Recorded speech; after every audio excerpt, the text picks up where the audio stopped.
stand by to launch FanStream Sports. 3, 2, 1. Let's start. Hello, sports fans. Welcome to FanStream Sports. Nothing but pure sports. This is the JP Show. JP, it's so good to hear you back on the air. Stand by now. Here's JP. All right, welcome into a Football Friday edition of the JP Peterson Show. Man, it's so good to say those words. And we've had football. I mean, I went to a football game last year.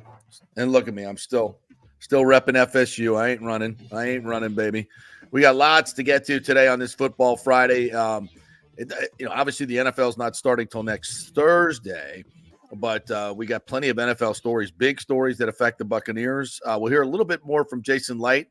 We did the interview yesterday with him. Going to highlight a couple of the things he said, so we'll get some Bucs talk in there today as well. Interesting, Shaq Barrett saying he might be coming back. So lots, and the game last night, Colorado, super good. UCF off to a good start.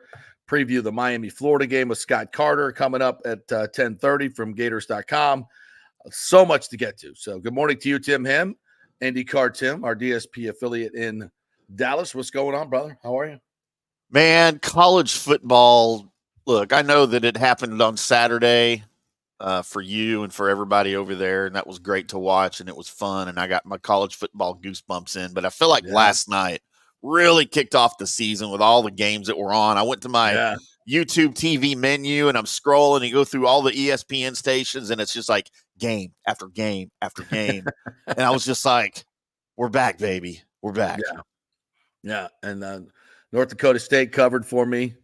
Like I told you guys, that was good, but they could not get the win against Dion and company. Some interesting, really topics that Dion and the Buffaloes present that we're going to get into, and that we talked about on the pregame, the pre-show. One of which is, I think, the most fascinating. What's next for Dion and Shador?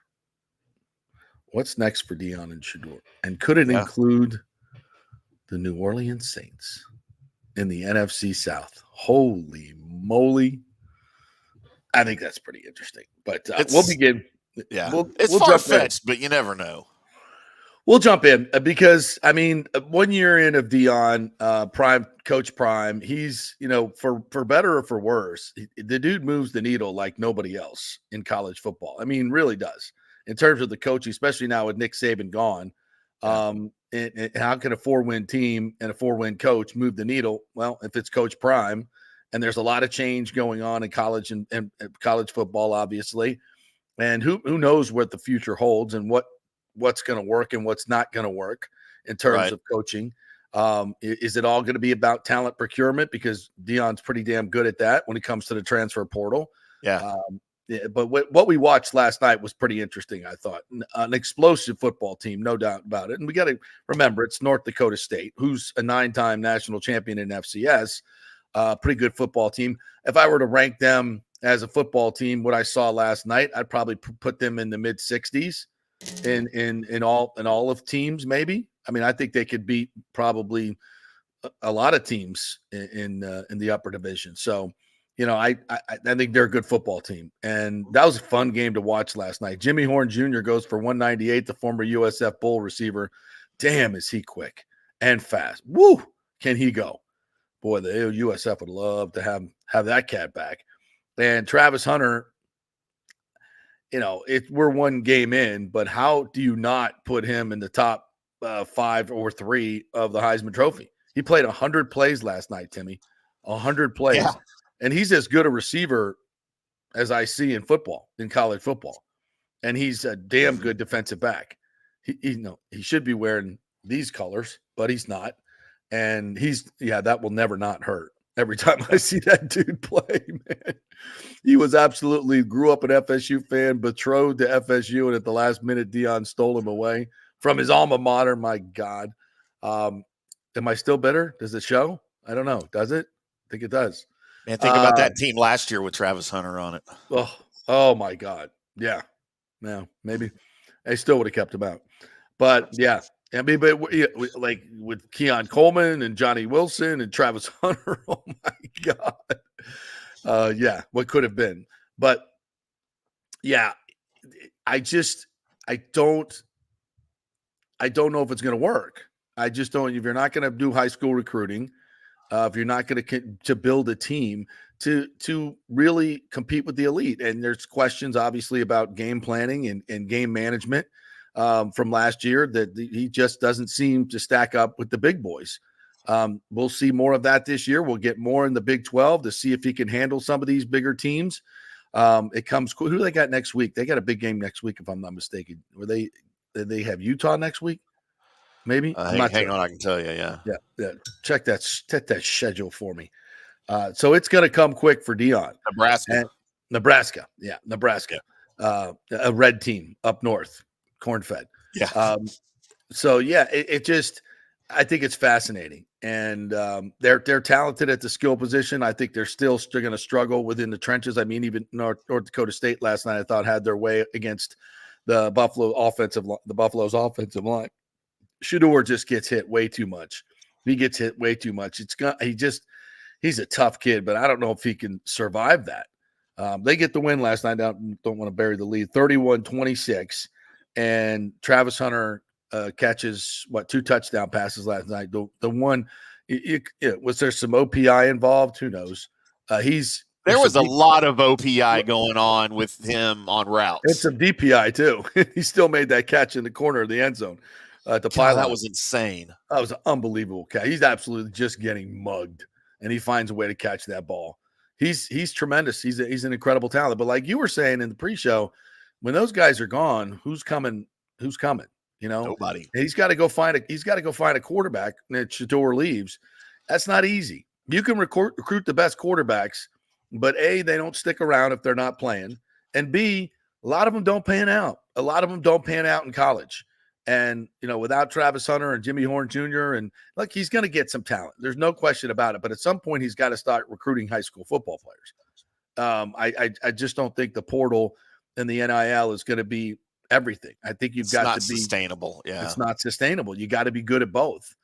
So it begs the question, especially with Shedeur. I think, listen, there's only one game, but I watched him a lot last year as well, and people are split on him. Some think he's not a first-round quarterback. What does he do bad? He's tremendously accurate, throws a great deep ball, has great movement, can run, tough as nails, works well within the pocket. Made some incredible throws in the pocket last night under duress. I don't see what he does poorly. He's a tremendous talent. Yeah, and we talked about it a little bit in the pre-show, and I'm sold on his physical talent. I am sold on his ability. I mean, he's Dion's kid. Come on, okay? But I just am curious, as I told you, how he's gonna react to coaching outside of his dad. His dad has coached him since birth, basically. Right. His entire football career, his dad's been his coach. Mm-hmm. What happens when he goes to an NFL team and his dad's not there? And he's got other guys telling him what he needs to do, especially if they're trying to maybe correct some mechanics that his dad told him to do his entire life. And now this guy's like, you know what? Here, you need to do it this way. Yeah, that's not going to work. No, and we talked about it too, about, he's got some off the field issues. Yeah. So yeah, I'm fully sold on his physical ability and his talents. I don't know where his head is. So when the Saints win 4 games this year, and they clearly don't see the future in Carr, do they draft Shedeur and hire Dion? And I know Dion doesn't want to coach in the. I know he doesn't want to coach in the NFL. Oh, here you go. Get your CU hat on. I know he doesn't want to coach in the NFL. But after 2 years of coaching in college, does he want to coach in college still? After, it's not been all – when he knows this, at least in the NFL, it's going to be pretty similar talent. Yeah. And in college, I don't know if he's ever going to be able to recruit the offensive and defensive linemen that he needs to recruit and do the recruiting work that needs to be done. I'm not sure that he's up for all that because it's exhausting. And what is demanded of a coach now in major college football, I think, is so much more than the NFL. It's, we had Anthony Becht on here last week, and he knows exactly what it takes, and I think he'd be great at it. But he made the point that you got to be willing to do it, and he's willing to do it. I don't know if Deion Sanders is willing to do that. I just don't. It's exhausting. It's especially when you can go make as much money as he can make in the NFL. So he may have changed his stance on that and given the opportunity to move on with his kid and coach him in the NFL and get to a place where talent is a lot more even. I don't know. But can you imagine that in the NFC South, that circus coming to the Buccaneers twice a year with Shador and Coach Prime?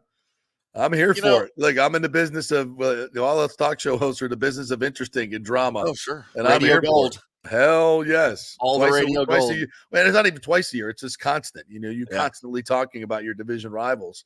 Hell yes. Let's go. Bring it on. My concern with Dion in the NFL is in college, he's in control of his entire roster. He controls the program. He is the last word on everything. Is an NFL general manager or an NFL owner going to agree to let Dion control the roster in the NFL? And if Dion can't control the roster, does Dion want to go there? I mean, I don't see him conforming to that type of atmosphere, that type of coaching environment where he's simply, all you have to do is coach. You're not recruiting. You're not, scouting players, nothing. All you're doing is coaching the players that have been given to you. Mm-hmm. And I don't know that he can or wants to do that. It's unless his kid's on the roster. Yeah, if he's got Shiloh and Shador there. Right.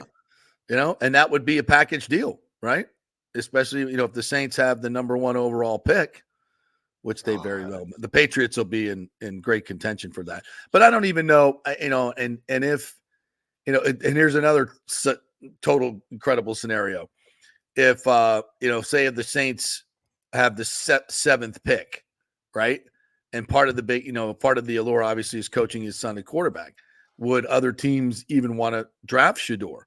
Would he say, I won't come play for you? I'll go play in the UFL. I'll do it because I'm already making money. You're going to waste the number 1 draft. I mean, it's all, when it comes to Coach Prime, and everything is up in the air. Everything is on the table. Anything can happen. It's going to be a big story. It's going to be, look at the crowd last night. Yeah. CU couldn't draw flies for a decade, and they're building new skyboxes. I see that whole thing on the side. I didn't even see that last year. All luxury boxes. Yeah. I mean, the revenue that he's generating is just insane. And it's all part of it. So it's fascinating. Whether you love him or you hate him, you talk about him. Paul Feinbaum, you're going to talk about him. Are they irrelevant in the national championship picture? Yes. Are they relevant in college football conversation? 100%. They are. I bet the number last night was tremendous. And a lot of it was people tuning in to see him fail.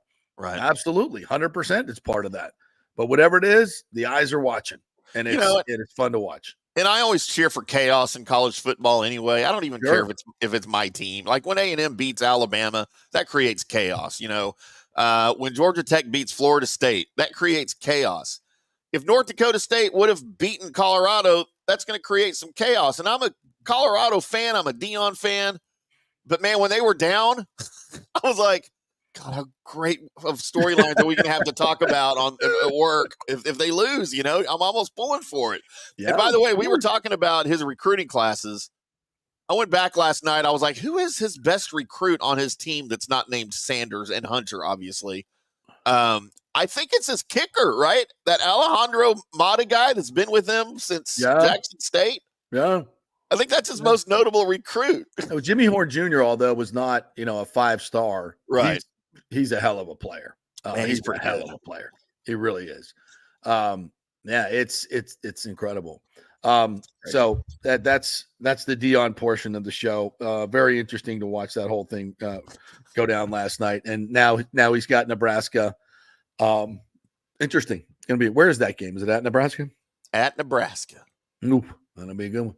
And then they got Colorado State the following week. I was going to save this for a little bit later on, but a couple of the folks in the comments have already brought it up. And it's just absolutely tragic. John Hill brought it up this morning. Oh, sorry, not that one. RJ Martin, prayers for Johnny Hockey Goudreau and his family. Heart-wrenching news this morning. Yeah. It just, I couldn't believe it when I heard it. I saw it I woke up and I saw the red tag on the bottom, and I'm Johnny Gaudreau. First of all, it's a Johnny Gaudreau dead at 31. I'm like, oh my God, what happened to him? Then we find out that he was run down by a drunk driver. He and his brother Matthew were out cycling, probably, prepping, and just run down by a drunk driver. It just, I mean, what are we doing? What are we doing? And Johnny Gaudreau was Johnny Hockey. Grew up in New Jersey as a phenom hockey player. Went to Boston College, had great success into the NHL. Played for the Flames and now for the Columbus Blue Jackets. I mean, there was talk of if the Lightning were going after a big player, that they would be looking at Johnny Gaudreau. He's a hell of a player and really a great human being and beloved everywhere he's been.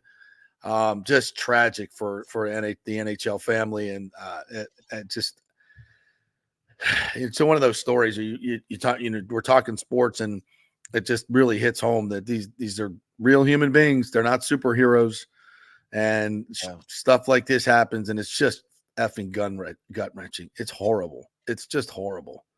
And there's not much. I don't know how much more you can say. It's senseless. It's ridiculous. It's horrible. Don't drink and drive. Duh.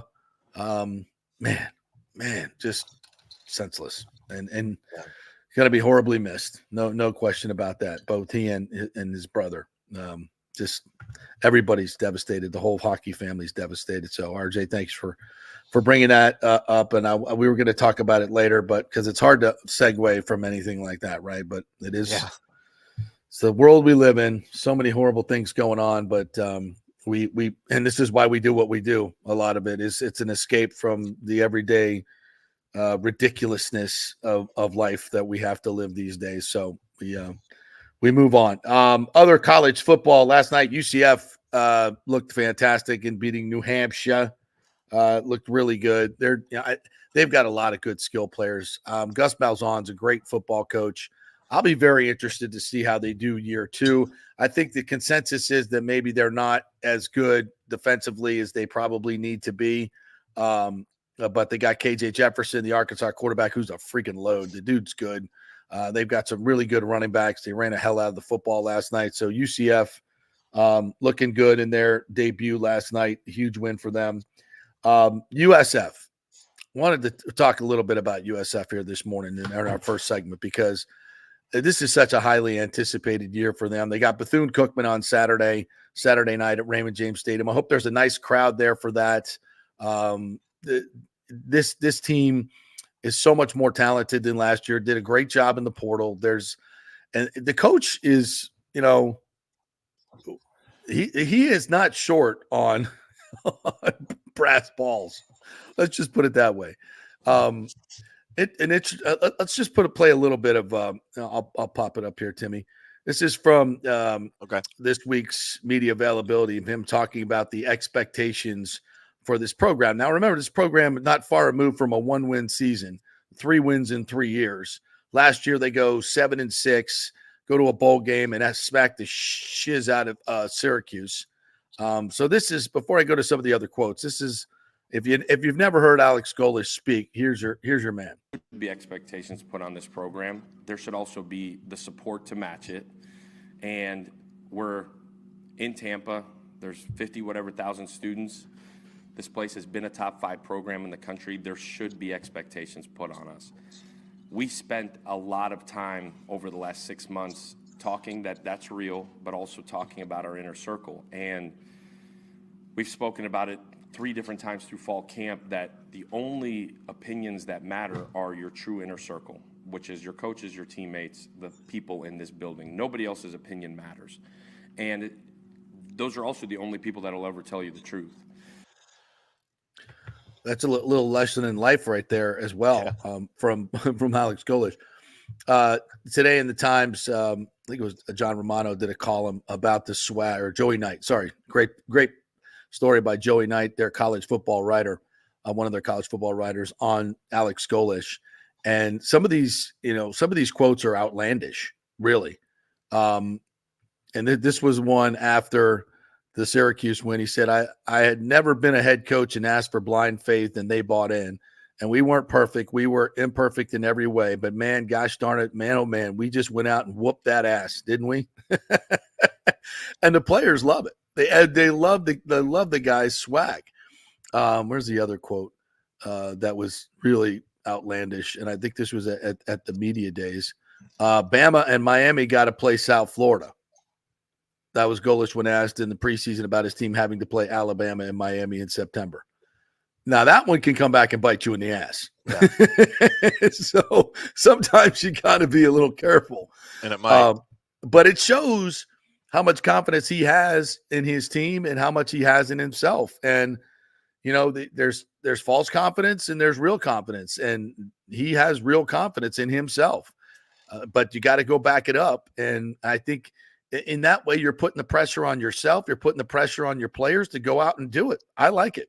He said the fact there are expectations is awesome. That's what it should be. This is a place that should have expectations, a place that should win every year. This is a place that with the resources we have and we've been given, we should expect to win every week, regardless of who we play. It's a little different take on what we just heard, but think about that. With the resources we have and we've been given, we should expect to win every week, regardless of who we play. That's a lot. That's a lot. Yeah. I mean, and that's building towards the future. But when you look at the resources that are available here, it's, you know, you're going to have an on-campus stadium in a couple of years. You've got, as he mentioned, 50,000 students here. It's a huge university in the middle of a talent-rich state that provides talent for everybody in college football. I mean, if you're talking about, if you're at, Iowa State and look at the winning they've done, you know, with Rocco Becht, but they're still limited in terms of their resources, right? But USF has more resources than many of these programs, and they believe they should go out and get it done.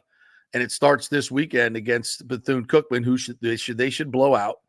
And they've got and Byron Brown, a quarterback that I would put up with the top 5 in the nation. I mean, they've got a top 5 quarterback in the nation. I don't think that's even arguable. It's only 2 quarterbacks that threw for 3,000 and ran for over 1,000 last year. That was the Heisman Trophy winner, Jaden Daniels, and Byron Brown. I mean, that if you wanted numbers to back it up. Now, I know the competition isn't as great as, you know, consistently week in and week out, but that kid is super special, and I can't wait to see what he does this year. USF could have a huge freaking year. And listen, if they win their conference, there's a good chance they could be in the playoff. I mean, that's absolutely insane to say, but and I don't, you know, to be honest, I don't think they're quite there yet. They don't have the depth. I don't think they have the ability in the trenches to win consistently. That takes, you know, to win all those games, you got to be dominant in a lot of different areas. And I don't think they're quite there. But a great quarterback makes up for a lot of deficiencies, and they've got that. Yeah, and a very and that's what the 12-team college football playoff expansion was for some of these other teams to be able to have a chance, and that's why they designed it the way they did with the conference winners.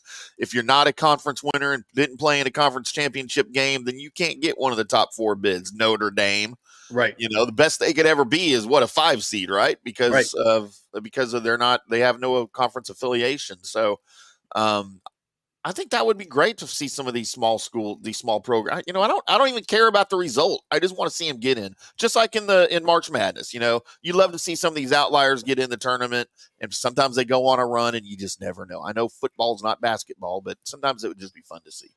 Yep, absolutely. So that's going to be entirely fun. We're going to be joining here with Scott Carter. We'll hit the Miami and Florida thing, which is going to be a humongous game for both programs. Tomorrow at 3:30. Tomorrow at this time, we'll be watching College Game Day, getting ready for all these. It's a huge day tomorrow.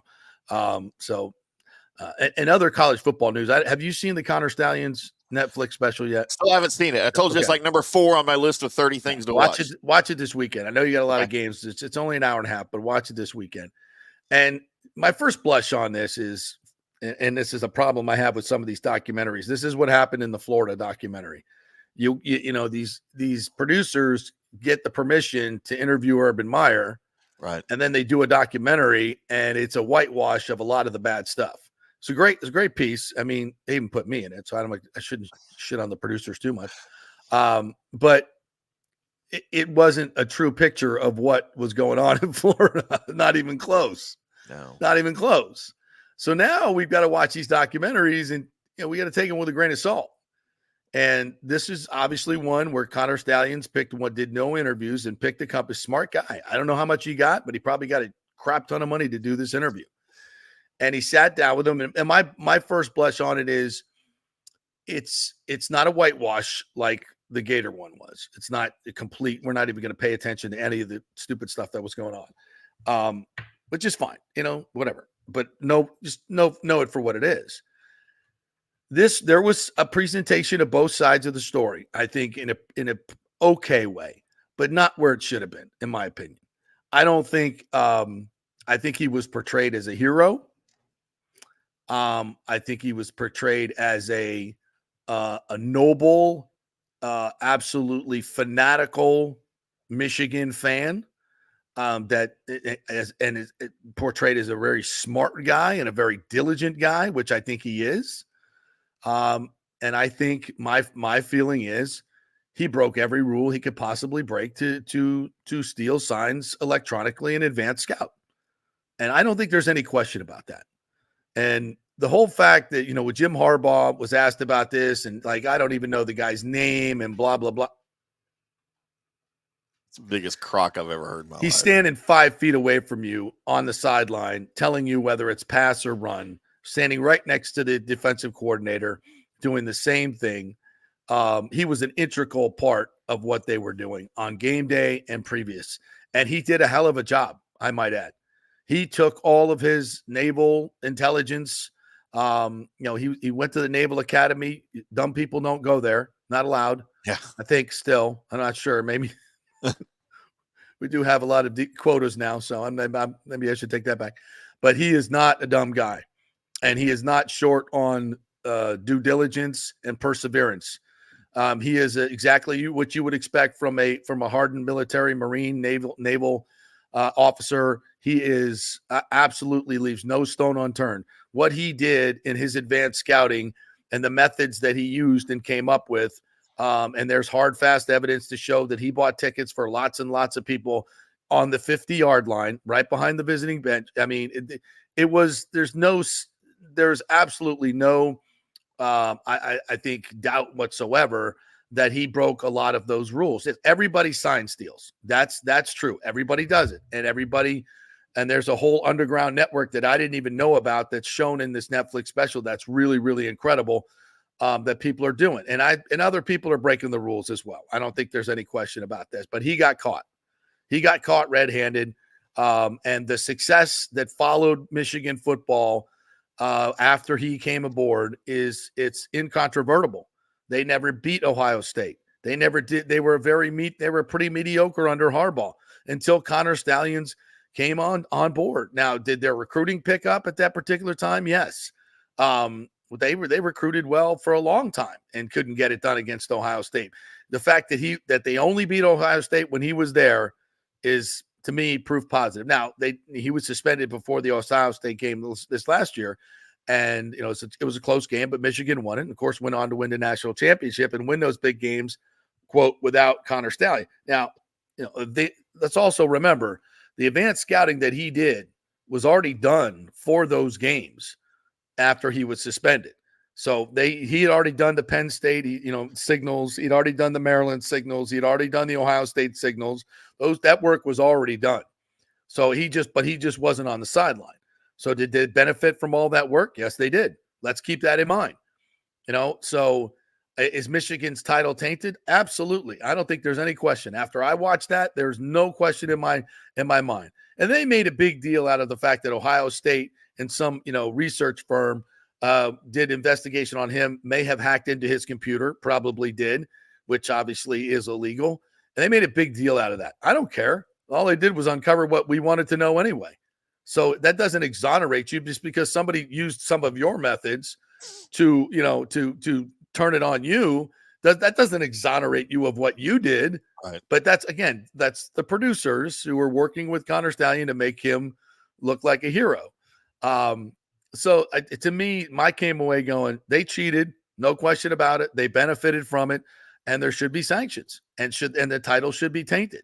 Now, what level of taint is there? Those are great players. They won big games. They did some fantastic things on the field. So, do I want to take some? Do I want to give them no credit? Absolutely not. I think they deserve a whole lot of credit for what they did. They won the national championship, but they cheated.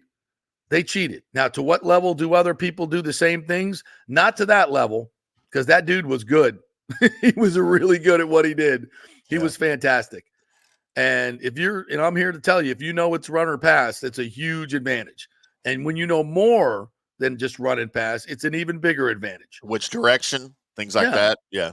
Come on now. So I'm going to watch this. I'll watch this weekend, but tell me this. Does it ever delve into the origins of how this all started? Was this Connor Stallions coming to Harbaugh and say, hey, I think I got this plan. I think we can do this. Or was this Harbaugh going, hey, here's what I want to do. I need you to figure out how to do it. Like, who initiated this? Well, according to this, he just came to he's a lifelong Michigan fan. His goal was always to be on the Michigan coaching staff. He went to Halloween dressed as Bo Schembechler, at 6 years old, which is kind of funny. Yeah. But he did. The dude was psychotic about it, and he was laser focused. So he, when he got done with his 4 years of service in the military, he went to a coaching convention to where Michigan coaches were and say, hey, I'm going to help you guys out any way I can. And the guy said, well, what can you do? He goes, well, I might be able to help with deciphering signals on the sideline. He's like, oh, great. Have at it. Go do what you need to do. And so, they just kind of, and he came on as a volunteer coach and just started, developing this network, this underground network. And exists all over in college football, and went to work and just took it to an nth degree. And was fantastic at it in terms of sending advanced scouts out, buying them tickets, getting them to videotape the other sideline, which is that's not legal. Yeah. Using TV, electronic, other electronic analysis. But he was great at it. You got to give him credit for it. He was really good. But it's also cheating. Yep. He went over the line, and to think that Michigan didn't know what he was doing is ridiculous. They gave him a game ball with his name on it. The coaches gave him a game ball with his name on it, and Connor who? What? I don't know. And the fact, and he still denies he was at the Central Michigan game. When you watch it, that he's on video. I know, but he's like, oh, that's like that's a hold up a picture. That doesn't even look like me. Oh yeah, it does. It does. Actually. I gotta watch this now. Yeah. Yeah. So. There's a lot of shenanigans going on, but that's my full takeaway on the whole thing. Definitely worth watching. And now, not so coincidentally, we have the headsets now, and there's no more signs. They have gone away, and it's known as the Connor Stallion rule. We now have helmet communication. So there we go. All right, we'll take a break. When we come back, we're going to chat with Scott Carter from Gators.com and preview this humongous matchup in the Swamp tomorrow, 3:30, 19th ranked Miami taking on Florida, a game that should be played every single freaking year. We're brought to you by the Jeeves Law Group. This is the Gator Report, brought to you by the Jeeves Law Group, JEEVES Scott Jeeves, huge Gator fan, will be watching. And he's also a tremendous attorney, a very aggressive attorney. And if you travel with him, he's very aggressive in everything he does. So have him represent you. You'll go to the front of the line everywhere you are. JeevesLawGroup.com, JEEVES Lawgroup.com. They will make you a priority, and they are local. They get results. JeevesLawGroup.com. Not attorney spokesman, offices St. Pete and Tampa. Back in 3. Celebrate August with the dazzling green hue of Peridot, known for its vibrant and refreshing sparkle. Yes, that's the birthstone of August at the Gold and Diamond Source. Explore the Gold and Diamond Source's stunning collection of Peridot jewelry, showcasing the gemstone's unique glow and versatility in rings, necklaces, and earrings. Peridot's distinctive color makes it a standout choice for any occasion, adding a touch of elegance and charm to your ensemble. Enjoy 15% off when you shop August Gems online only Stop by the Golden Diamond Source to experience the allure of August gem and let their expert staff help you find the perfect peridot piece. It's the Golden Diamond Source, 3800 Olmsted Road, always online at thegoldendiamondsource.com. Hey, it's football season, so we welcome back the FSU Football Report every Monday and Friday on the J.P. Peterson Show, sponsored by those huge FSU fans at Italiano Insurance. They'll save you money as well. Just do a quick insurance checkup, 813-877-7799. They just saved me $500 on homeowners insurance. Who's doing that? Yeah, they just shopped it around, found a better, cheaper company, and we got a cheaper price. And business insurance, make sure you're covered or you could lose your personal wealth. That's 813-877-7799. ItalianoInsurance.com. Go Noles. Hey Tampa Bay sports fans, this is two-time LPGA major champion Jane Geddes here. After winning the US Open and 10 other LPGA events, I wanted to try something completely different. So I came right off the top turnbuckle and landed in the crazy world of WWE. And yes, you heard that right, that's WWE. Working for the Vince McMahon as the VP of Talent Relations for the company. Now, though, I want to work for you. Everything I've done in my life, I've done with incredible passion. And now I've turned my focus to leading the best real estate team in Tampa Bay, the Geddes Gordon Group with Keller Williams in South Tampa. If you're looking for a new home, an investment property, or looking to sell your current home, we will give you major championship level service. When you choose Geddes Gordon Group, you become part of our inner circle, like family. So if you're looking for a few golf tips or a golf course view, we're going to stripe it right down the fairway. Call me at 813-485-6808 or go to gettysgordongroup.com, or again, give me a ring at 813-485-6808. JP here for Third Generation AC and Plumbing. And Third Generation really says it all, folks. The owner, my friend John Rodriguez, has been in the AC and plumbing business since 1995. They built their business on honest assessments and doing great work on time for a great price. Simple, right? Did you know many AC techs are incentivized on big commissions to sell new AC units and you might just need a drain cleared? So if you want someone you can trust, that's John Rodriguez in Third Generation Services. Check out the 5-star Google reviews. If you have a plumbing or AC emergency, call 813-961-8024 and a human will answer the phone. That's 813-961-8024 or go to thirdgenerationplumbing.com. Ciao, Paolo Tini here, owner of Caffè Paradiso, one of South Tampa's premier traditional Italian restaurants. We were recently voted number 3 on Open Table list of Tampa Bay's top 10 restaurants. We're very proud of that because we take great care of preparing each dish by hand with homemade sauces, pastas, only the freshest local ingredients.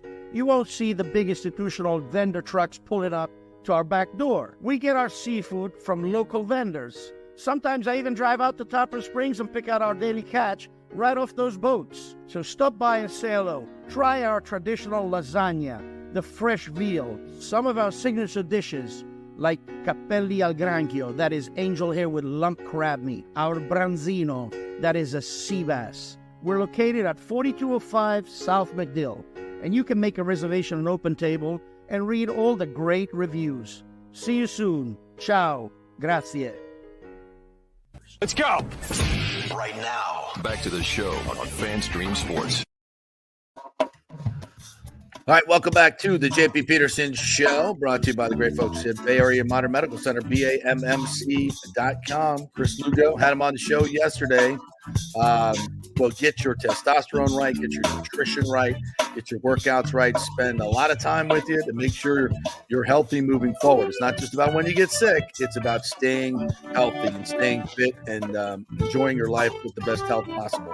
Bay Area Modern Medical Center, they think outside the box. It's not their general Western medicine. Here's a pill. See you in 2 weeks. No, way more than that. Bay Area Modern Medical Center, BAMMC.com. All right, let's talk some more college football because it's all here, baby. And we got a big game coming up Saturday. And there he is, Gator Scott right there. Scott Carter from Gators.com. What's up, my friend? How are you? Good morning. How you guys doing? Just getting ready for tomorrow, JP. I mean, you don't get Miami and Florida much anymore like you used to. So always a big game. I'll ask a stupid question, but I have to ask it. Why don't we do this every year? This is only the 4th time in 20 years that Miami, Florida, and Florida State are all playing each other. Back, when I was growing up, that was a yearly occurrence. I mean, that was just something that happened every year, and that it just doesn't anymore. And I know it's complex in terms of SEC scheduling, but how many more of these games do we have, and why can't it be something we do every year? Yeah, I mean, there's a home and home series. That's what this is. So they play again down in Miami next season, and then it's kind of off the table again. But Yeah. I'm like you. I grew up with this game, and it's one that I always love to see. And I wrote the other day where like next year, this year and next year, obviously Florida is playing Florida State and Miami in back-to-back seasons for the first time since 02-03. And that was the first time since the series ended with Miami in '87. So, 87. yeah. So we'll see if that's something in this new college football landscape that maybe comes back someday. I would love to see it because I think with college football playoff expanding as it is, you can get in with a couple of losses. Yep. So, rivalry games are going to fill the stadium. They're going to get people buzzing about the game long before it happens, and that's kind of what it's been like all summer long as this game's sat out there on the horizon. Yeah, they're doing their renewed Penn State, West Virginia. That'll play tomorrow. I mean, the backyard brawl, and you can't. I think the cheapest ticket to get in is like $300 for a football college. I mean, that's and this just ain't. This is well, if this wasn't a 3:30 game, I think it would be a much tougher ticket. I think a lot of my friends were like, "Yeah, I wanted to go, but that's just too freaking hot." It's going to be hot, man. It's going to be real hot. But JP, just when I see where this sport's going and where it's even at right now, I just see like the NFL type schedule in the future where you don't even play any weaklings. So I could see a day, hopefully, that Miami and Florida is back every season. With the way things are going, it won't surprise me one day if the college football regular season schedule's a 14-game schedule. Yeah, that's just where we are. Well, when they get paid, it'll be worth it. That's right. That's well, right. not when they get paid more, then they'll do it. We'll see. Yes, because money talks, and that this fills the stadium where games like Slippery Rock don't, and there's with these openers that were meaningless. But I just love the fact that we got it because it's a huge game and has huge implications for both coaches. I think, right? I think everybody's kind of, Billy Napier 11-14, Cristobal 12-13 or 13-14. Yeah. I mean, both have underwhelmed in their first 2 years. So it's more like the loser of this game is really in trouble. But the winner of this game, it sets up their whole season pretty much, right? Well, it gives a huge dose of momentum that both programs desperately need right now. Yeah. Obviously, being around the Gators and Billy Napier, I kind of have a better grasp of what this game's viewed through their lens. I mean, it is a big game. He's downplayed it as coaches do, but there's no doubt that you can't look at this game in Florida's case and say this would be a huge boost for Billy Napier and the Gators where the program is. I kind of think it would be their biggest dose of momentum since his first game when they beat Utah back in 2022. I mean, it's been rough sledding since then, as we all know, 11-14, as you mentioned.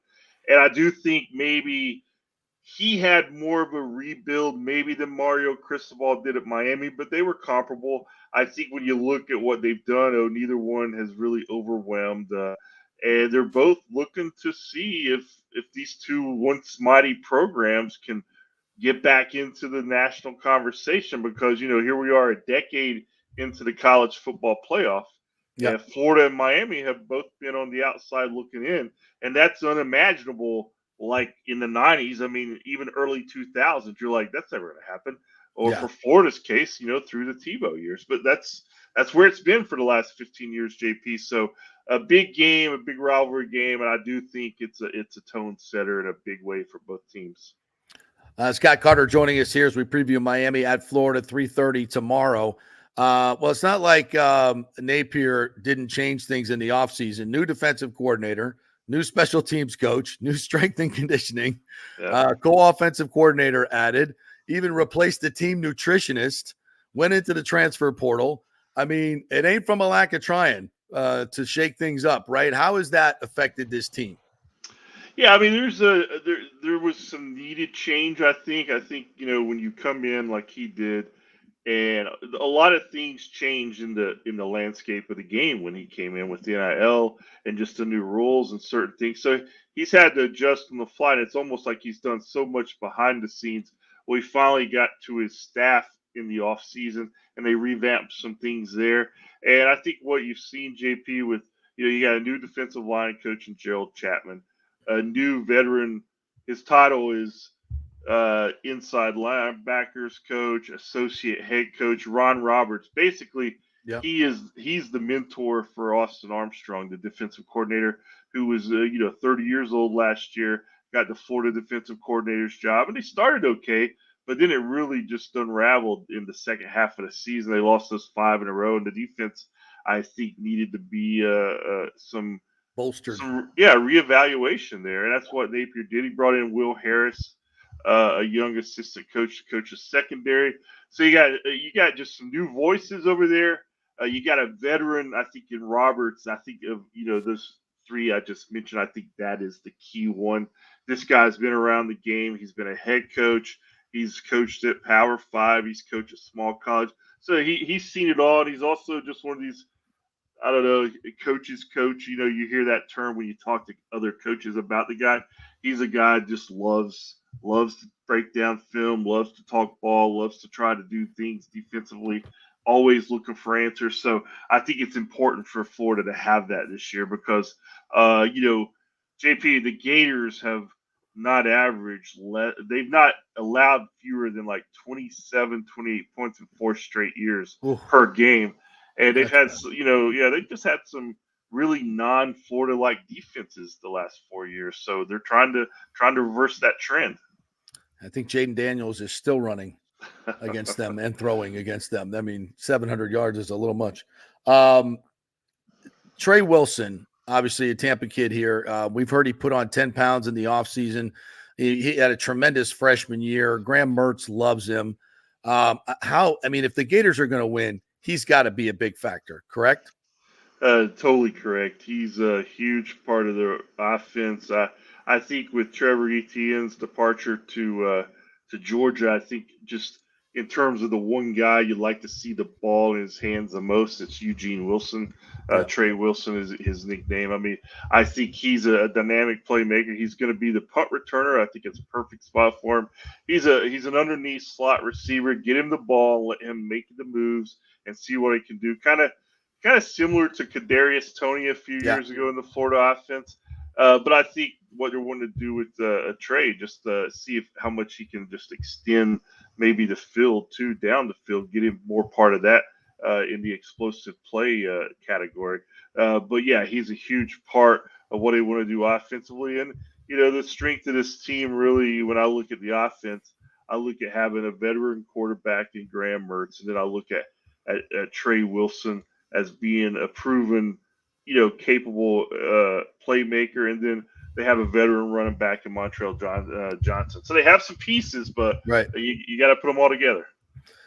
And the offensive line is obviously a huge part of this as well. They did not protect very well last year, and Miami's, bringing Bain and Mayawa and all these kids off the edge. I mean, they're talented defensively. How big of a part of this game is keeping Graham Mertz clean and letting him operate? When he's clean, he's really, really good. Yeah, I think it's going to be huge. I mean, when you look at Florida's offensive struggles at times last year, the line got blamed for a lot of it. I think some of it was well-deserved, some maybe not. But they weren't very consistent. They went out and added a couple of transfers in Brandon Crenshaw-Dixon from San Diego State, Devin Manuel from Arkansas. Not exactly, I don't think, elite guys, but guys, but better. Add some experience and are better than what they had. And I think the most important move might JP be moving Damian George Jr., who was forced a lot of times to play right tackle last year. He's definitely more of an interior lineman. Yeah. So they moved him inside. You've got Brandon Crenshaw-Dixon and Cameron Waits working out at that right tackle spot.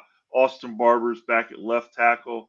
Jake Slaughter at center, Najee Harris at left guard. So, and then they have some more depth behind those guys. So it is going to be imperative, though, that those guys are just more consistent. Maybe, in the not only in the pass blocking, but just being able to go out there and move the defensive line when you're 3rd and 3. They need that kind of offensive line, and they've been missing that. Scott Carter joining us here from FloridaGators.com. And then we look at Miami coming in with Cam Ward, and everybody's, already given them the ACC, especially now that Florida State has lost. But interesting stat that I dug up on Cam Ward, because he's going to be facing, he played at Washington State. Yeah, there are some nice little stadiums out there that get a little crazy. Nothing like he's going to see on Saturday. And Ward was 4-7 on the road in 2 years at Washington State and has dropped 5 in a row away from home. I think that's where this game is won and lost, because Cam, he's a great quarterback. He can run, he can throw, but he's also prone to the turnover. And I've been to enough games at the Swamp to know that special things happen in big times games. Billy Napier needs a little bit of Swamp magic against this talented Miami team. And the other thing I've seen from Miami over the years, and this is empirical. Well, it's not empirical, but it's anecdotal, but I've seen it in tough environments when the chips are down, especially. I won't go back to the 80s and 90s Canes. That was a different group. They were impervious to anything.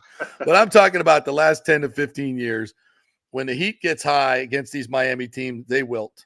They wilt, and it's going to be hot. And I think if Florida can get off to a good start and keep that crowd in it all the way to the 3rd and 4th quarter, Miami will quit. Miami will quit. That's I'm picking the Gators, and that's the scenario I see happen. Yeah, I think that's a pretty valid scenario you got going there. It's kind of a big portion of what I view this game too. It's going to be huge. I mean, we all know, like you just said, JP, the Swamp is a magical place for Florida when they need some momentum at times in key games. It's going to be loud in there, and I'm curious as anyone else, like, how is Cam Ward going to react to that environment? Because there's no doubt that he's a talented player. Yeah. I think it's going to be unique for him, and he's got a lot riding on this game too this season, coming in trying to impress scouts more and maybe work out a future in the NFL. So I just see Florida having to get some pressure on him, which it can be trouble because he can extend plays. Billy Napier said this week that's one of the things they've noticed about him on film, and they've told their defensive backs, you gotta keep your head somewhat toward the quarterback too, because he'll take off around 20 yards on you. So, but if Florida fans, I just think it's Miami. I think it's a rivalry game. I think they're so hungry for just something good. Big win, yeah. And I think they're going to be really on top of their game if it's a close game or the Gators are winning. I think you'll see the kind of Florida energy that we've seen in the Swamp so many times. And you're right, Miami just has not fared well in those environments the last 20 years. And this is not a Miami team like 2002 that came up to the Swamp and they took care of it, and the crowd was never into it. Those is not that Miami. Teams. Yeah. That was a different era for Miami, and they listen. They think they got it back. Of course, they think that every year. Yeah. We'll see. That's why we love games like this, man. It's going to be fantastic. I could be dead wrong, and Miami could roll them, but I don't think so. I think it's going to be closer than the experts think. What's the weather like for tomorrow? I know it's going to be hot, but how hot? Any cloud cover at all? Any overcast at all to save the fans and the players? It's just going to be that typical August Florida weather from what I've seen. It's going to be mid-90s, a little clouds here and there. Who knows? By 5 o'clock, there may be a thunderstorm. You just never know, man. It's Florida in the summer, but I personally, if you love Florida college football and just what the state offers and the weather and the rivalry, I mean, it doesn't get much better than this. So I'm really excited about it. And JP, one thing that stood out to me on this, Florida enters this game having lost 5 in a row last year. Miami has lost 4 of their last 5. Yeah. So you're looking at 2 proud programs, 1-9 in their last 10 games. Ooh, so you've got each one of those teams just has so much riding on this to start the season. And you could turn it around in the 12-game season and the 12-team playoff now, but man, it makes it so much easier for you when you can win this one. Anything else we missed in terms of injuries or late developments, anything like that? No, I checked in this morning. I mean, nothing major. The biggest injury question mark around Florida was whether Montrell Johnson Yeah, Jr. he's ready was to going go. to be available. And, Napier said he's going to be. Of course, Miami's been a little tricky on the injury report this week, and even Florida held back more than usual. But that's getting ready to change, I think, with the new rules. So I Yeah. guess they're doing it while they can, right? Well, exactly. Yeah. All right, Scotty, tell everybody how they can get all the content, what you guys got up on the site right now. Yeah, we've got some Miami, Florida history. I got a couple of preview stories. We'll have more later today. FloridaGators.com, or if you want to follow us on Twitter at GatorsScott. So we'll be plugged in all really for the next 48 hours. My head's going to be really into Miami and the Gators. 30, what was the last game? God, it was one game. It was a 31-28 game. Was that in Tampa?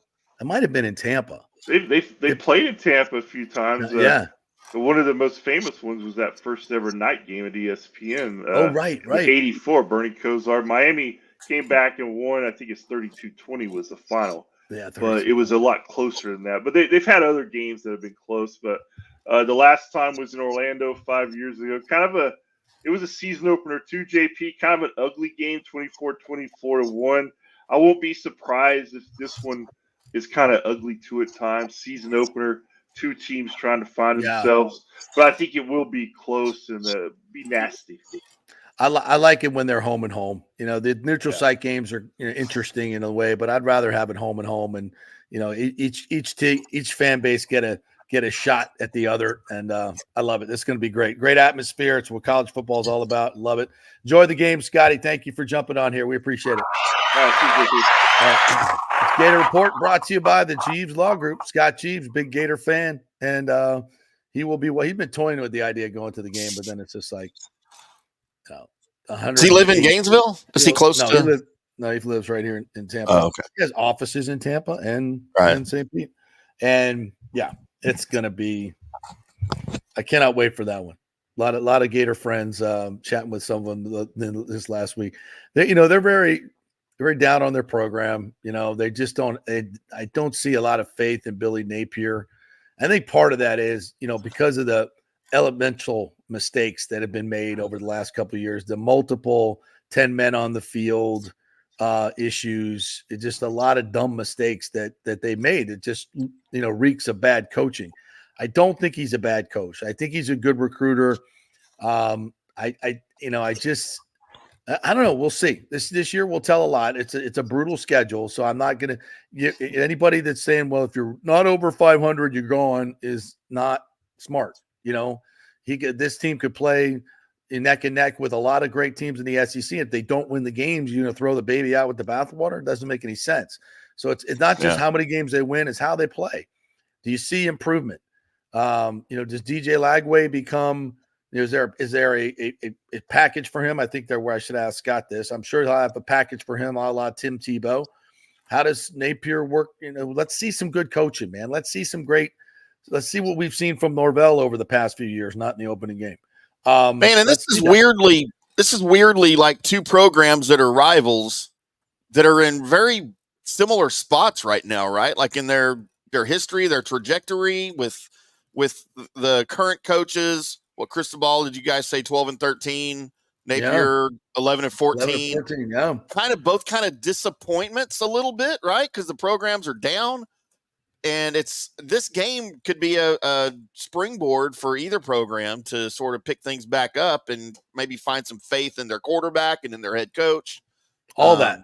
Huge. Yeah. So this is absolutely a huge game. You play a team like Georgia Tech, like FSU, and lose to them. It's like that was a bad game, and it really hurt. And but it's not going to derail your season totally, because you won 13 last year. Your program is in a great spot. You're just really good situation. So it's more of a blip. Whereas both of these programs are just like, okay, we're year 3. We got to see some improvement.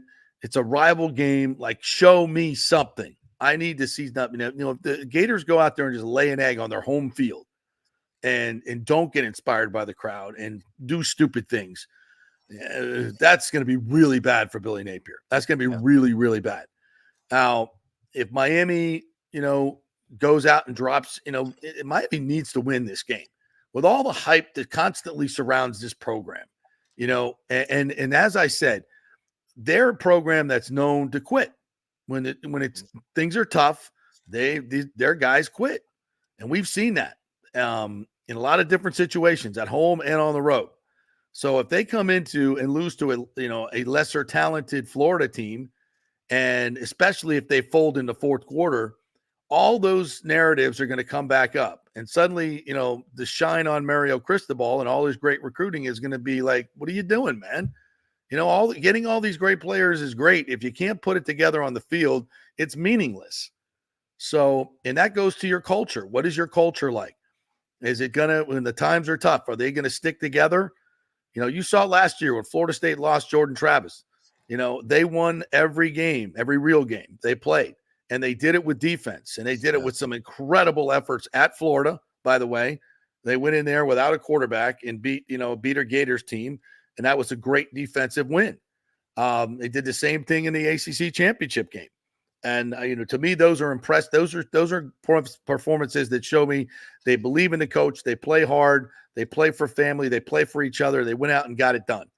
And we've not seen that from Miami in a long time, or for Florida. So those to me these are program defining wins. That's not just about the result; it's about how you play. And that's why I think it's such a huge game for both programs.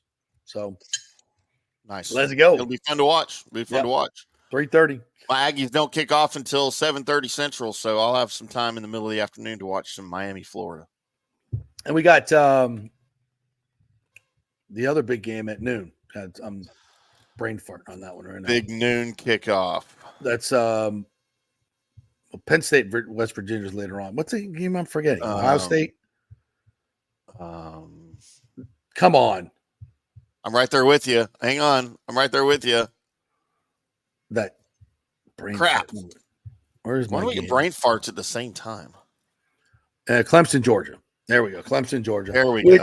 Which no, Georgia is a 13.5 point favorite. Oh, it's down to 11.5. Yeah. Coming down. Interesting. This is a huge game I think Georgia can lose this game, and it's like that'll be a blip. It'll be a blip.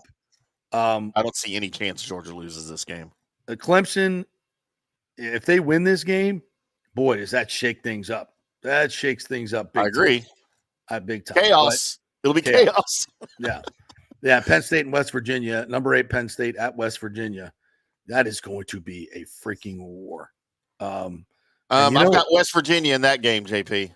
Yeah, James Franklin doesn't win big games. No. That's another one where the environment is going to be huge and count for a lot. I've also got Georgia winning by 32 points. Do you really? Yeah. Now, don't forget, Clemson, Georgia is neutral site. That's neutral site and Mercedes-Benz. So the new Georgia Dome. The new Georgia Dome, yeah. So what else we got? We got Colorado State at Texas at 3:30. Texas 32-point favorite in that one. Are we allowed to do this like on the air, or are we going to get fined by the SEC? For what? Horns down. Horns down. Sorry, I was looking at the actual schedule. I wasn't looking at you. I know. Do that again? Do they? Is it did the SEC come up with a wussy rule like the Big 12? No, we haven't heard anything yet. They said, I remember reading some things, but it was on a Texas site that it was going to be discouraged. But the SEC is not a pansy ass conference like the Big 12 is. No, they ain't doing that. And the SEC is not going to cater to Texas like the Big 12 did. Give me a break. Right. That's right. That's right. And that's a big difference. That's a big difference. And you know what? Every Texas fan that I talk to, and God knows I know a freaking bajillion of them, they don't mind it. They're like, whatever, bring it. We'll go win the game and we'll whatever. That's how we fight it, A&M is a 3-point favorite? Yeah. How do you like that? A 20 versus, what is it? They're number 7. 20 and yeah. Yeah. They're a 3-point favorite? That's the magic of Kyle Field, baby. What do you think about that? Well, Notre Dame, there are a lot of Notre Dame. Riley Leonard is a good player. He's a really, really good quarterback, but it's his first game in this system, first game at Notre Dame. There's a lot of new there. A lot of He's new never there. played in front of 110,000 people in his life. No. Especially hostile fans. It was a pretty hostile environment when he played at Florida State. Was it last year? Yeah. Last year. And he was really banged up, though. He had a really bad high ankle sprain. Yeah, he was banged up all year. Yeah. You got USC and LSU on Sunday night in Vegas, baby. It's going to be a slaughter. LSU? Yeah. Yeah, they're only a 4-point fave. I think I got to pound me some I'm going to pound me some LSU. Yeah, and just a quick betting lesson for everybody maybe that's not daily bettors like me and JP that don't understand the lines and stuff. The lines aren't necessarily an indication of how the bet makers or the line makers think the game's going to go. They make these lines so that they steer betting. Get action. That's the whole point. That's so they can steer the action to make you bet on one team or another. It has nothing to do with they think that LSU is a 4-point favorite over SC. That has nothing to do with it. And a lot of people make that mistake. Yeah. And we'll be giving our top picks at the end of the show, so you'll want to stick around for that. No question about it. I think I'm going to have a good weekend in college football. I think a lot of these lines are really crazy. Wow. Crazy lines everywhere, including FSU. Wow. That's going to be, I think that's going to be easy money. I hate to say. All right, we'll take a break. We'll come back on the other side. And yes, is Shaq Barrett hinting at coming back to the Buccaneers? You bet your ass. Do the Bucs want him? That's the question. We are brought to you by the great folks at Extravaganza Productions, extravaganzaproductions.com.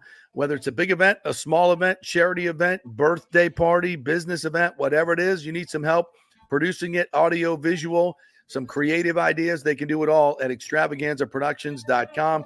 Go visit the website, contact them through there, email them, get a free creative meeting with them. Just they'll go on in, go through the warehouse, see all the cool props that they got that you've seen at all of these big parties around town. They got them right there in the warehouse. Pretty cool stuff. Tell them JP sent you. Extravaganzaproductions.com. Back in 3. Hey, it's football season, and we welcome back the Gator Report every Monday and Friday, sponsored by the Jeeves Law Group, Jeeves lawgroup.com. Just go to the website. You can contact them through there. Scott Jeeves is a tremendous, aggressive attorney and a big Gator fan, so we appreciate him supporting this show and, of course, your Florida Gators. They are local, they are trusted, and they get results. Whether it's personal injury or anything else, any law matter at all, it's the Jeeves Law Group, Jeeves lawgroup.com. Give them a call. Tell them JP sent you. All right, this is for all you guys who don't want to go to the gym and do 5,000 crunches. At Bay Area Modern Medical Center, you can get on the new True Body machine where you can reduce fat and tone up your muscle. It's like doing 54,000 crunches in just 15 minutes. Define your body as you see fit. True Body offers personalized muscle stimulation that delivers the equivalent of those 54,000 crunches in just 15 minutes. Just get in touch with them at Bay Area Modern Medical Center, BAMMC.com. Chris Lugo and the team over there will set you up on True Body and get amazing results. Non-invasive with comfortable and little to no pain and zero downtime. You can isolate and target those areas that you want to improve and treat multiple areas simultaneously. It's an amazing machine, so check it out at Bay Area Modern Medical Center, BAMMC.com. JP here to ask the question, are you planning an event, meeting, or conference? If so, you'll want to call the designers and production professionals at Extravaganza Productions Incorporated. With over 35 years of experience in the events industry, designing and producing every type of small to large event, they can provide a huge resource for design ideas, audio, visual, sound, lighting, decor, and entertainment to turn your event into an incredible experience for the entire audience. Folks, I've worked up close and personal with this group at many national events and Tampa events, and they have unique capabilities that help you save time and money in the planning and execution of your next event. Don't delay. Call these pros today at 813-621-4700 or check out their website at extravaganzaproductions.com. Tell them JP sent you, and they'll provide a free initial consultation for your event. Extravaganza Productions, the best in the business. Golfers, listen up. The hottest new driving range craze has come to Rogers Park in Tampa. The Top Tracer range is now open 10 to 9 p.m. And just like you see on TV, every shot is tracked for yardage and accuracy, giving you immediate feedback. And best of all, You can virtually play the top courses like Pebble Beach or St. Andrews with your buddies. Plus, great food and drink options available in the well-appointed hitting bays. Very comfortable out there. Reservations highly recommended, starting at $25 per hour, including balls. Reserve at RogersParkGolf.net. That's RogersParkGolf.net. See you there. Let's go. Right now. Back to the show on FanStream Sports. All right, welcome back to the JP Peterson Show. Here as we roll on a Football Friday. We got picks coming up. We're going to keep track of your record here this year, Tim. Okay. And mine. So, all right. We're brought to you by the great folks at the Golden Diamond Source. Don't forget, dudes, Golden Diamond Source is for you as well.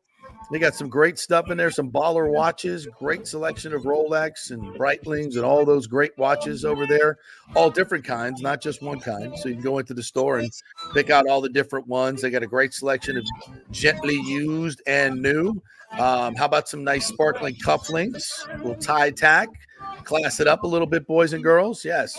So the Golden Diamond Source, not just for you lovely ladies, also for you men as well. Get a nice watch, get a nice bracelet with your kid's name on it like I got. That's kind of cool. Lots of stuff there at the Golden Diamond Source for you dudes. So go on in there and tell them JP sent you. 3800 Olmerton Road, just about a 15, 20-minute ride from downtown Tampa, or close anywhere in Pinellas as well. I need a new Rolex. You need a new Rollie? I need a new Rollie. Well, Golden Diamond Source. You can shop online at thegoldendiamondsource.com. Contact them through there if you want to do a little. They can. There might be a little sconto, as they say in Italy. Sconto. All right. That's a little bargaining. Sometimes there's some discounts available. Tell them you listen to the JP Peterson Show. I bet you they'll give you a little deal. That's right. Okay. What if I'm on the JP Peterson Show? Yeah. Well, they might double charge me for that. I don't know. Yeah. You'll see. All right. Let's get to let's do a little Bucks here, shall we? Yeah. As Christopher Cole mentioned right here, Shaq wants to come back to the Bucks. Really? Does he? Yeah. Went and played with the Dolphins last year. That didn't work out so well. Since the Achilles injury, certainly not the pop that he once had to get off. But he's kind of removed now from the tragedy of his daughter. Still of an age where he could come play football, maybe give you 10 to 15 snaps off the edge. Randy Gregory is gone. They released him. So there's a little, and they recouped all of his signing bonus. He was never really here. Yeah, that's right. That's true. It's hard to be gone when you never arrive. So yes, he's off into puff land. Good for him. But yeah, could Shaq Barrett be coming back? So here's a little ditty from the Kay Adams show, who we both know and love. Yes. So, and not only does he talk about possibly coming back, but I want you to pay attention to the love for the organization. And I think that's important as well. Here we go. Scenario that might be able to bring me out of retirement, like a perfect scenario. Whoa. But I don't think it's going to happen. So, and I'm not expecting it to happen. What's the perfect scenario? I mean, if it happened, I'll let y'all know, but I don't want to put it out there. And because I'm really happy with my decision to not play football no more. But yeah, it's one perfect scenario that could happen. Like, okay, at least tell me this. What is it with a specific team, or is it just like any team that's 3 games from winning the Super Bowl? Like, what's it closer to? When you say perfect scenario, what is in your head? You don't have to tell me what it is, even though I wish you would. Oh, it's just it's a location and a team. It ain't got nothing to do with winning the Super Bowl. Like, I was just like, yeah, location and team. It's just it's just one team that I come out of retirement for. Just one team. That's it. Shaq, we can't go on. It has nothing to do with Super Bowl. Shaq, we can't go on. What does it have to do with you? Like, as a child, wanted to play for this team, or what?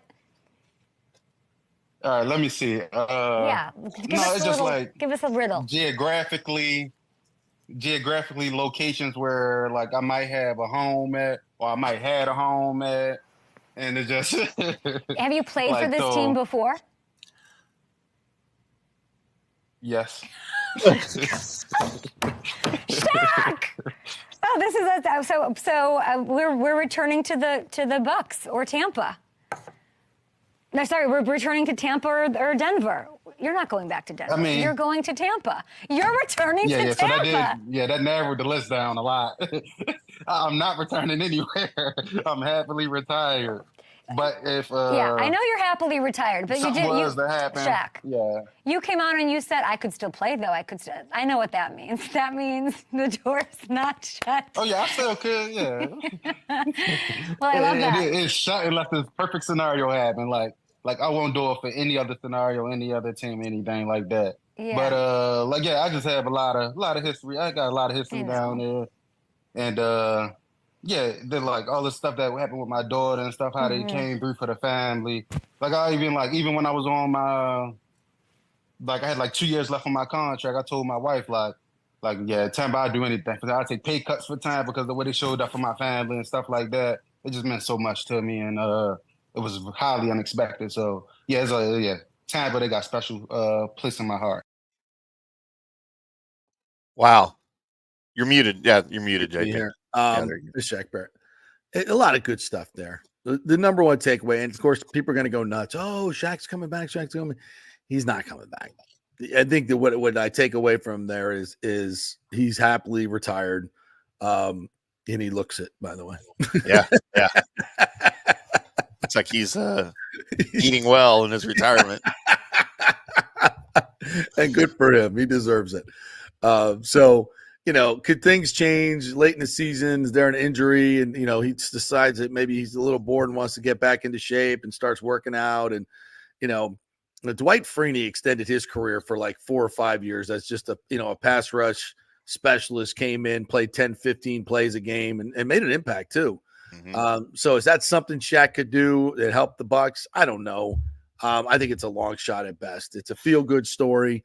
It would be great, right? But I highly doubt it. So I watched like seeing Kay Adams get that excited. I really did. I was just about to say how excited was she and how determined was Kay Adams to get this out of Shaq? Yeah, she was asking him questions, and I watched this live. I watch her show all the time. I was watching this the other day, and the first impression I got from Shaq is because you get a lot of time. You get athletes, especially less than a year into retirement, and they played that long. They miss the game, right? They miss the camaraderie with their teammates. They miss the competition. They miss the workouts and all that stuff. And they kind of have second thoughts. And they're like, man, I might, go see Tom Brady. Good Lord.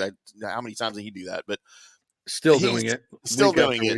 But in Shaq, I don't see a guy that misses football and wants to unretire so much. I see a guy that misses being a part of the Tampa Bay Buccaneers. Right. Specifically.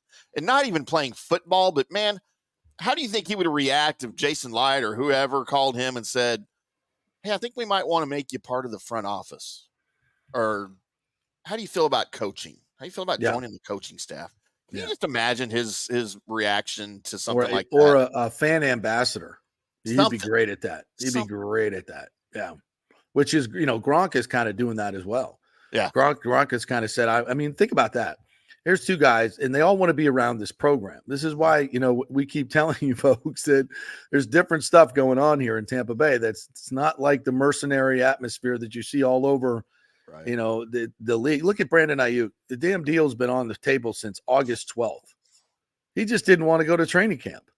Does that help your team? No. Mike Evans was there, took less money, and was at every OTA because he wanted to get in on the new offense. Priorities. Jamar Chase just showed up in street clothes the other day in Cincinnati. I mean, this is what happens around the league. This is what's going on around the league. It's all about get the bag. CD Lamb didn't want to go to camp. Tampa Bay. It's like this is weird. What's going on here? Which leads us to our next little piece of sound here. Jason Light joined the show yesterday, and in case you missed it. This is, some of the things that I wanted to dig into to kind of give you a flavor for what's going on in Tampa Bay. The reason that Mike Evans came back, the reason that these players are so tied to it. And I think it, and you can say, well, good, that's great. Kumbaya. Everybody's happy and everybody loves each other. Can we win football games? Guess what? It helps you get guys into camp. It helps them come to work when maybe they don't have to. And you don't think that helps win football games? Yeah. Getting players for less than market value? Yeah, all that helps tremendously in winning football games. So here's a little bit a slice of what I talked with Jason Light.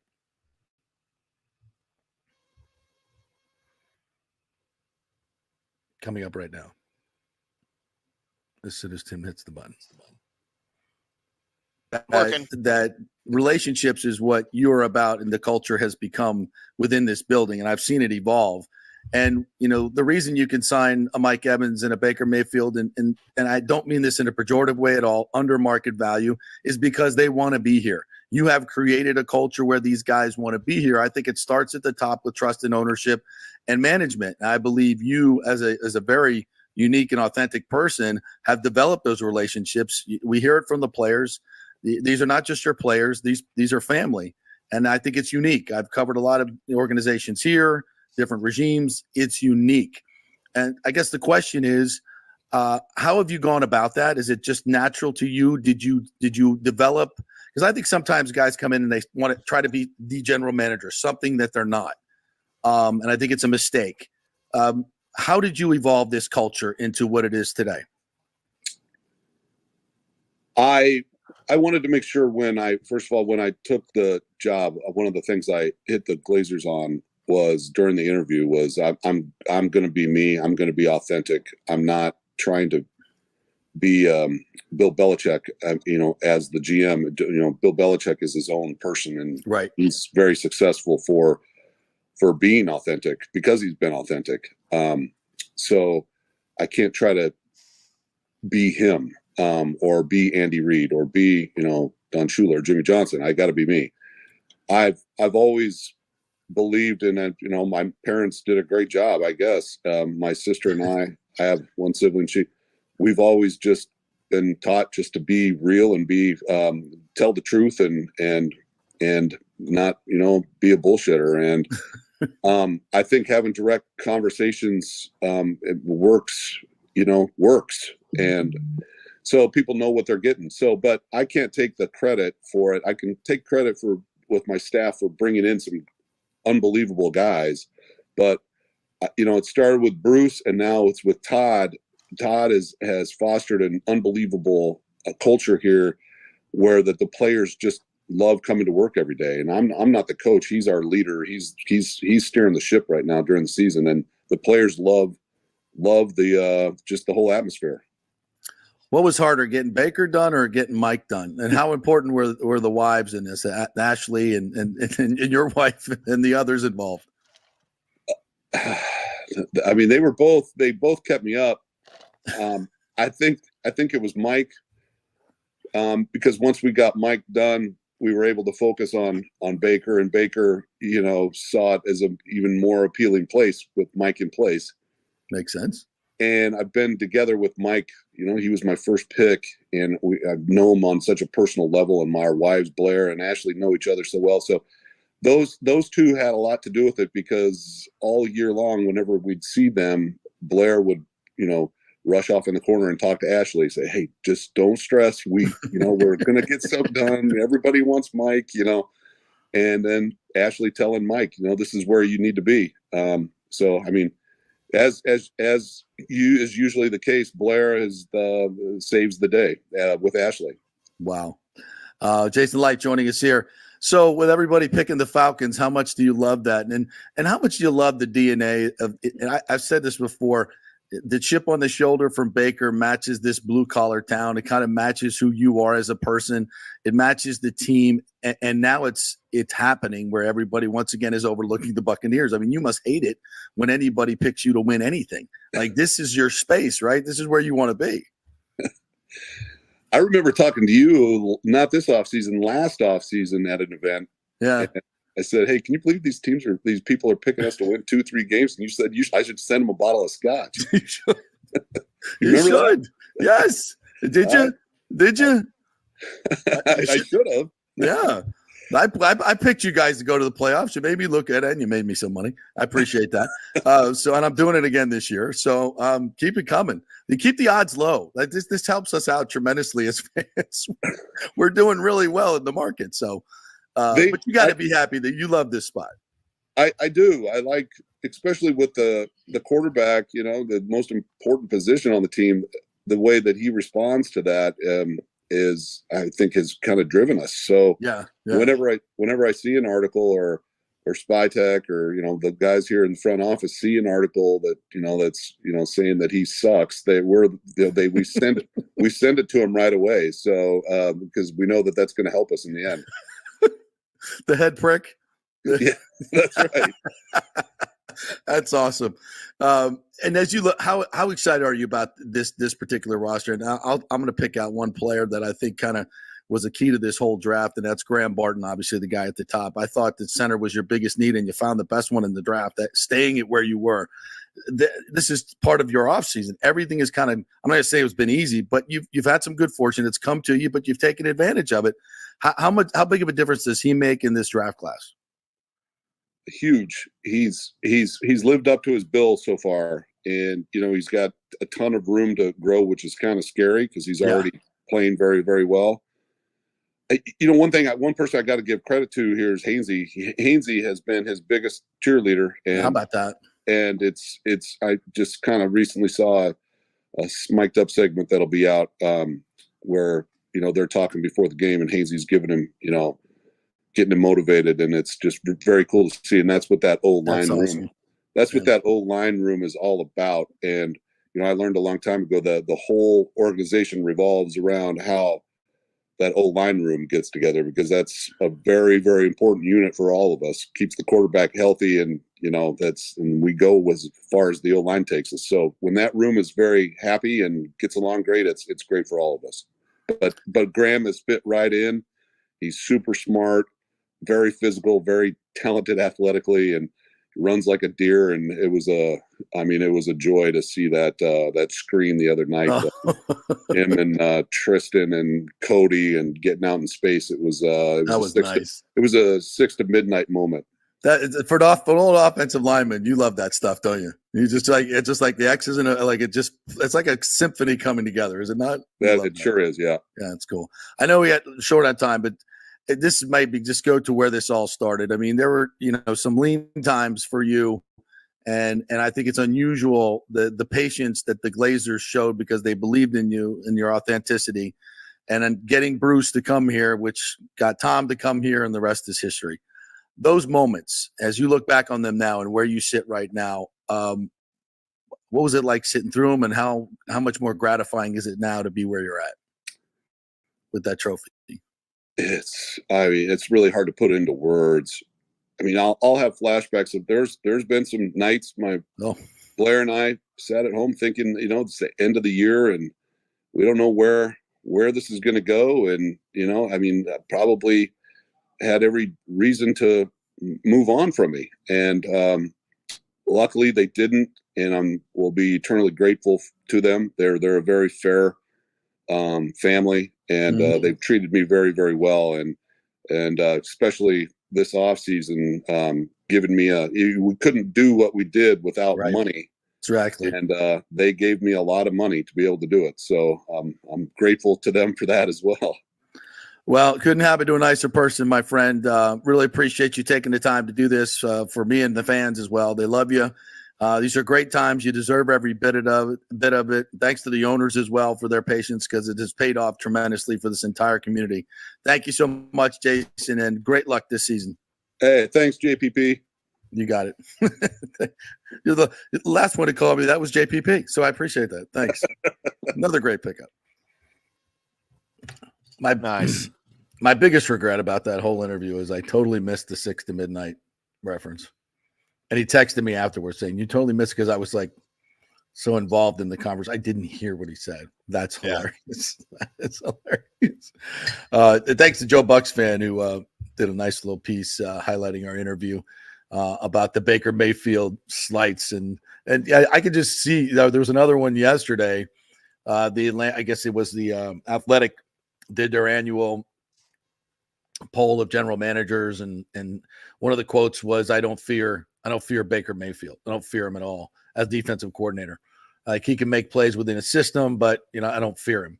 And I could just see, there's Jason Light on his phone. Okay, cut, paste, send to Baker. It's like that's he spend all day sending. He's like, I've got another one from Jason. I suck. This guy says I suck, and it's like just throwing the gas on the fire. It's fantastic. But that's why I love where the Bucs are at. And look, the season can go south, but man, I just feel good about where they are. Every time I see a team like this, they normally have a good season. They normally have a pretty good season. So we'll see. As I said, it was yesterday on the show. You see things coming. If you've been covering teams long enough, I've seen a lot of bad teams where you just with the vibe of Schiano, who, by the way, pissed off another coach last night by running it in, make it 44-7 win over Howard. When you're beating teams like that at the end of the game, there's no need to keep handing the ball off or just take a freaking knee. They're playing for a paycheck. There's no reason to embarrass those kids. So kudos to you, Greg Schiano. Or not kudos. But you see you just feel the vibe of the team. It's like, this is a disaster. This is a disaster. The players are bitching already. It's bad. But then when you see a team like this, you feel it, and there's a lot of good vibes. But you still got to go out and win football games. But I think a lot of that helps. I think chemistry means something. I really do. So, and you see. So I got something for you real quick, JP. I know we probably need to take a break, but I saw a post on X by Adam Schefter yesterday. Yeah. Where he was outlining the wide receiver deals done this offseason. Did you see this? I did. I retweeted it this morning. So there's a glaring omission from this list. It's crazy, isn't it? Like what? So they mentioned, for those of you that haven't seen it, Adam Schefter posted on X, wide receiver deals this offseason. Yeah, JP reposted it. So I think I did too. Brandon Ayuk, of course, 4 years, 120. CeeDee Lamb, Justin Jefferson, DJ Moore, Amon-Ra St. Brown, AJ Brown, Jalen Waddle, Nico Collins, Devontae Smith, Michael Pittman, Calvin Ridley, Jerry Jeudy. One more potentially remains, Jamar Chase. What about Mike Evans? Is it just because he signed it so early in March that nobody remembers that he was free? It's anti-Bucs bias, dude. What the hell, dude? It's like I wrote, yep, another conspiracy theory proven true. It's conspiracy against the Bucs to get any credit for anything. And there's not a conspiracy. It's just total lack of respect. It's like the Bucs don't even exist. And it happens all the time. I think I saw John Ledyard, national correspondent, used to cover the Bucs. He basically tweeted out after he saw this, he goes, I never believed Bucs fans. I thought they were crazy when they kept talking about how the Bucs get no national respect and it's a complete, conspiracy. I'm paraphrasing here. He goes, I never believed it until I covered the Bucs. It's absolutely 100% true. It's mind-boggling that they just get so overlooked all the time. How do you make a list of 12 signings of wide receivers and leave out a Hall of Famer, Adam Schefter? How do you do that? I know. And by the way, I'm going to call Adam Schefter out on this. I know he's not he's an insider. He's not a writer. But as an editor for several publications along the Athlon sports demographic for NFL and college, I'm going to call him out on this for having hyphens in all of his 4 years, 4 years, 4 years, 4 years, 3 years. That's not a modifier. If you said it's a 3-year deal, then yes, you need the hyphen. But there's no hyphen in 4 years, $120 million. That's right. I know that's nitpicking. Everybody's like, what is he talking about? But that bothers me as an editor, okay, of the written word, that he did that. And it really bugs me. Nobody pays attention to that anymore, dude. I know. It's all AI and spell check and everything's already done for you, so whatever. But as a guy that's trying to teach young writers who work for us right out of college when to use hyphens and when to not, Adam Schefter is not helping. Exactly. It's ridiculous. But again, the Bucs embrace it, and it's fuel to their fire. It absolutely is. And keep picking the Atlanta Falcons to win the conference and win the division. Keep on doing it. The Jason Light loves it, and everybody's keeping receipts, and it fuels them. There's no question about it. Good. They need it. Nathan Elliott said, I listened to the whole interview. He said he would only come back for the Buccaneers based upon location in Cambridge. Yeah, with Shaq. But I still don't see that happen. You see, Shaq will be judging all the tailgating barbecue before games, pregame gold. Yeah, he does not look in football shape. Shaq only coming back if the drone tarps are in effect. Yes, the drone tarps. Another brilliant idea. Only heard on this stupid show. The dual stadium design and the drone tarps. I was talking to somebody about the drone tarps the other day. Who was it? I don't know. They didn't like the idea either. I was like, how could you not like that idea? Right. What's brilliant. When it happens, I'm not going to get a cut. Not going to get a cut on that either. No way. All right. Well, we'll take a quick break. We'll come back. We'll do some picks for you. What else we got to get to? Oh, a little Rays talk as well. It's mandatory that we have to do that. And anything else you guys want to bring up, hit it up in the comments. Any questions about this week's games? Any thoughts on make some picks of your own? We got fantasy football coming up next week as well. I got my draft. Tim, I don't think you're a fantasy guy, but we'll talk some fantasy football. If you have any questions, we'll do that as well. I'm getting a lot of questions on Bucs players from a lot of people around the nation. So I think we got a pretty good grip on that. So if you have any questions, bring them up. We're brought to you by Italiano Insurance. Folks, let them shop all your insurance needs around there. Even homeowners insurance is going through the roof. We just got another discount that Charity from Italiano brought up that we've never even heard of before, but it gave us an opportunity to save another $300 on our homeowners insurance. Folks, let them do it. They're experts. 813-877-7799. Back in 3. Discover a world of elegance and sophistication at the Gold and Diamond Source. Whether you're searching for your first piece or celebrating a special milestone, their expert team is here to guide you every step of the way. Navigating the world of fine jewelry can be overwhelming, but it doesn't have to be. Their knowledgeable staff is dedicated to helping you choose the perfect piece, ensuring you feel confident and informed. At the Gold and Diamond Source, they pride themselves on offering only the highest quality jewelry. From stunning engagement rings to timeless watches, each piece is crafted with precision and care. So take advantage of their 5 years interest-free financing. This means you can get a $5,000 piece and only pay $83 a month. And if you're new to buying diamonds, their first-time buyer program will educate you on the 4 C's: cut, color, clarity, and carat, and help you understand the different shapes and sizes available. Go enjoy the great staff at the Gold and Diamond Source. You'll be family forever. It's the Gold and Diamond Source, 3800 Ulmerton Road, always online at thegoldendiamondsource.com. Hey Tampa Bay sports fans, this is two-time LPGA major champion Jane Geddes here. After winning the US Open and 10 other LPGA events, I wanted to try something completely different. So I came right off the top turnbuckle and landed in the crazy world of WWE. And yes, you heard that right. That's WWE.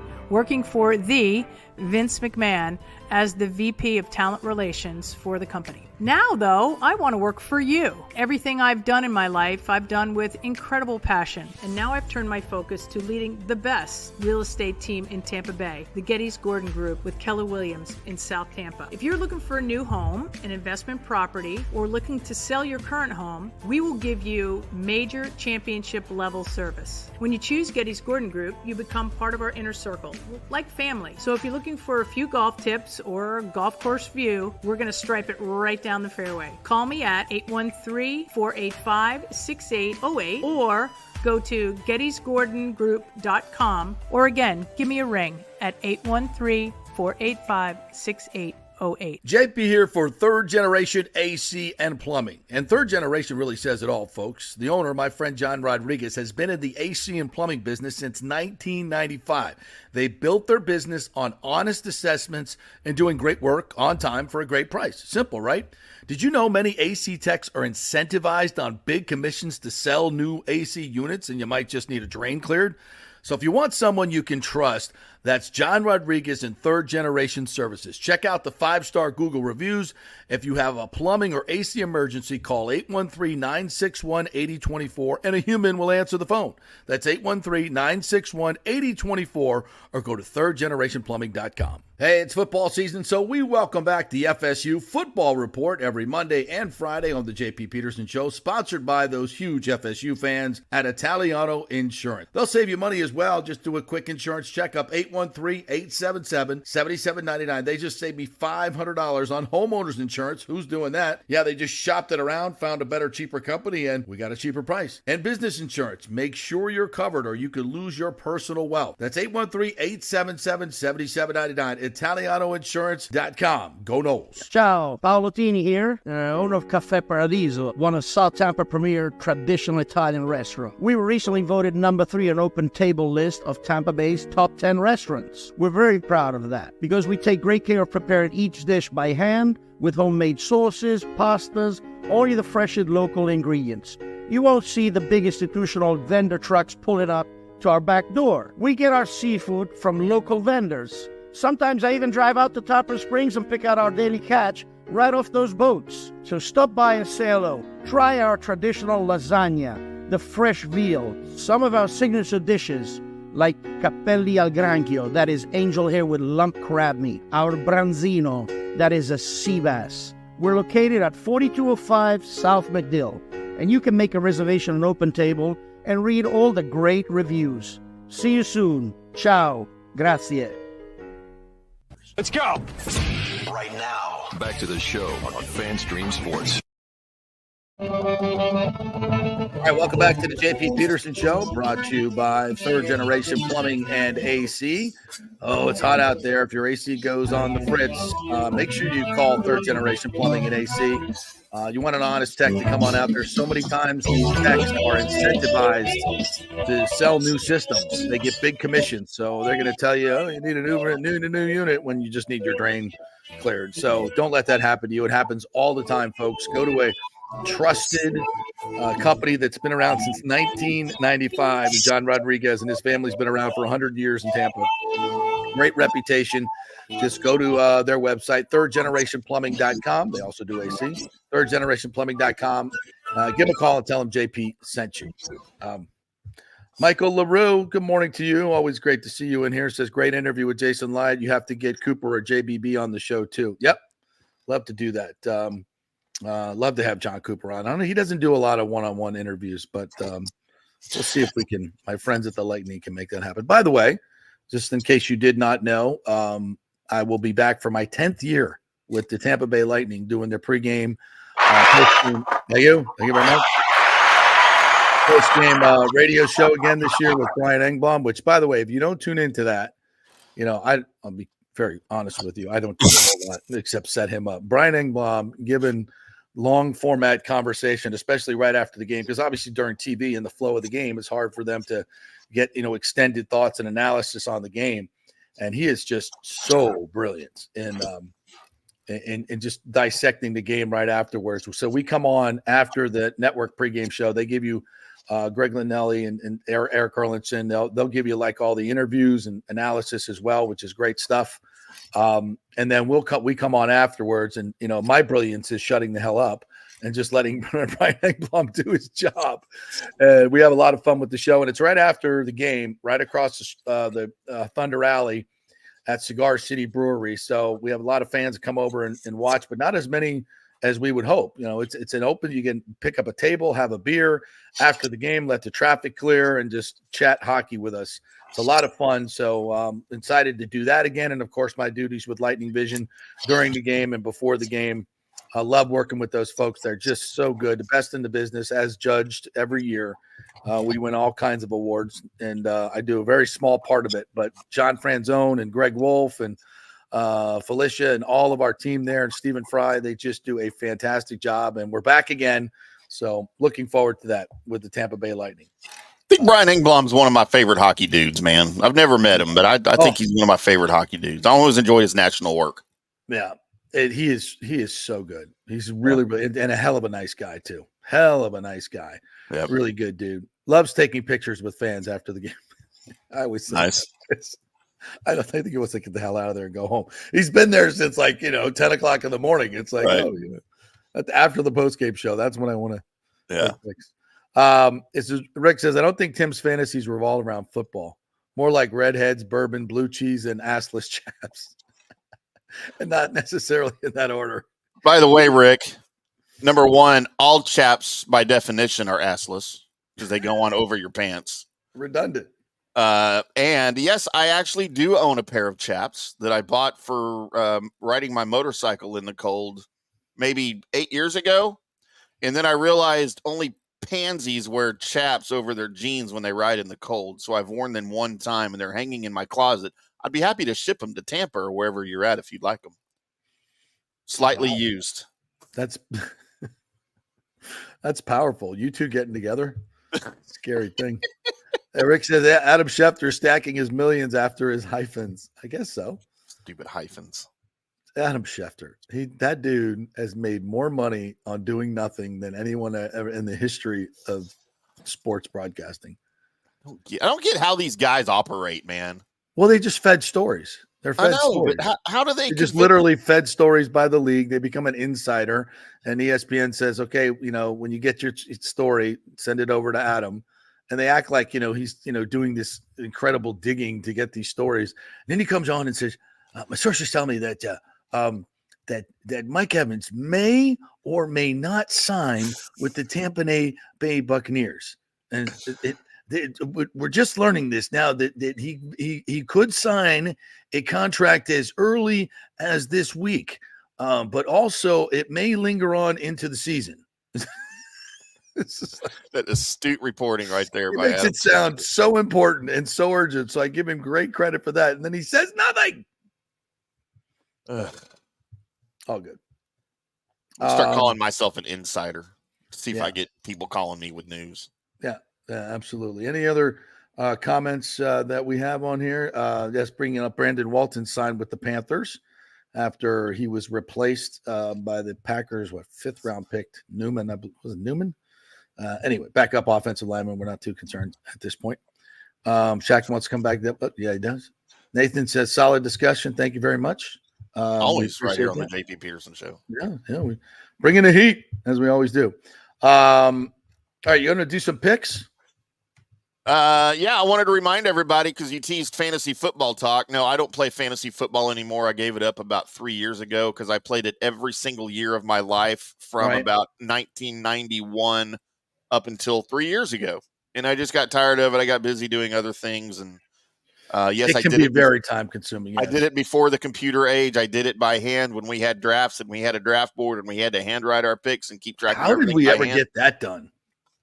Like, I don't know how we ever got that. Like, I think fantasy football takes up a ton of my time now, like electronically. I can't imagine how much time I spent doing it back in the day before computers.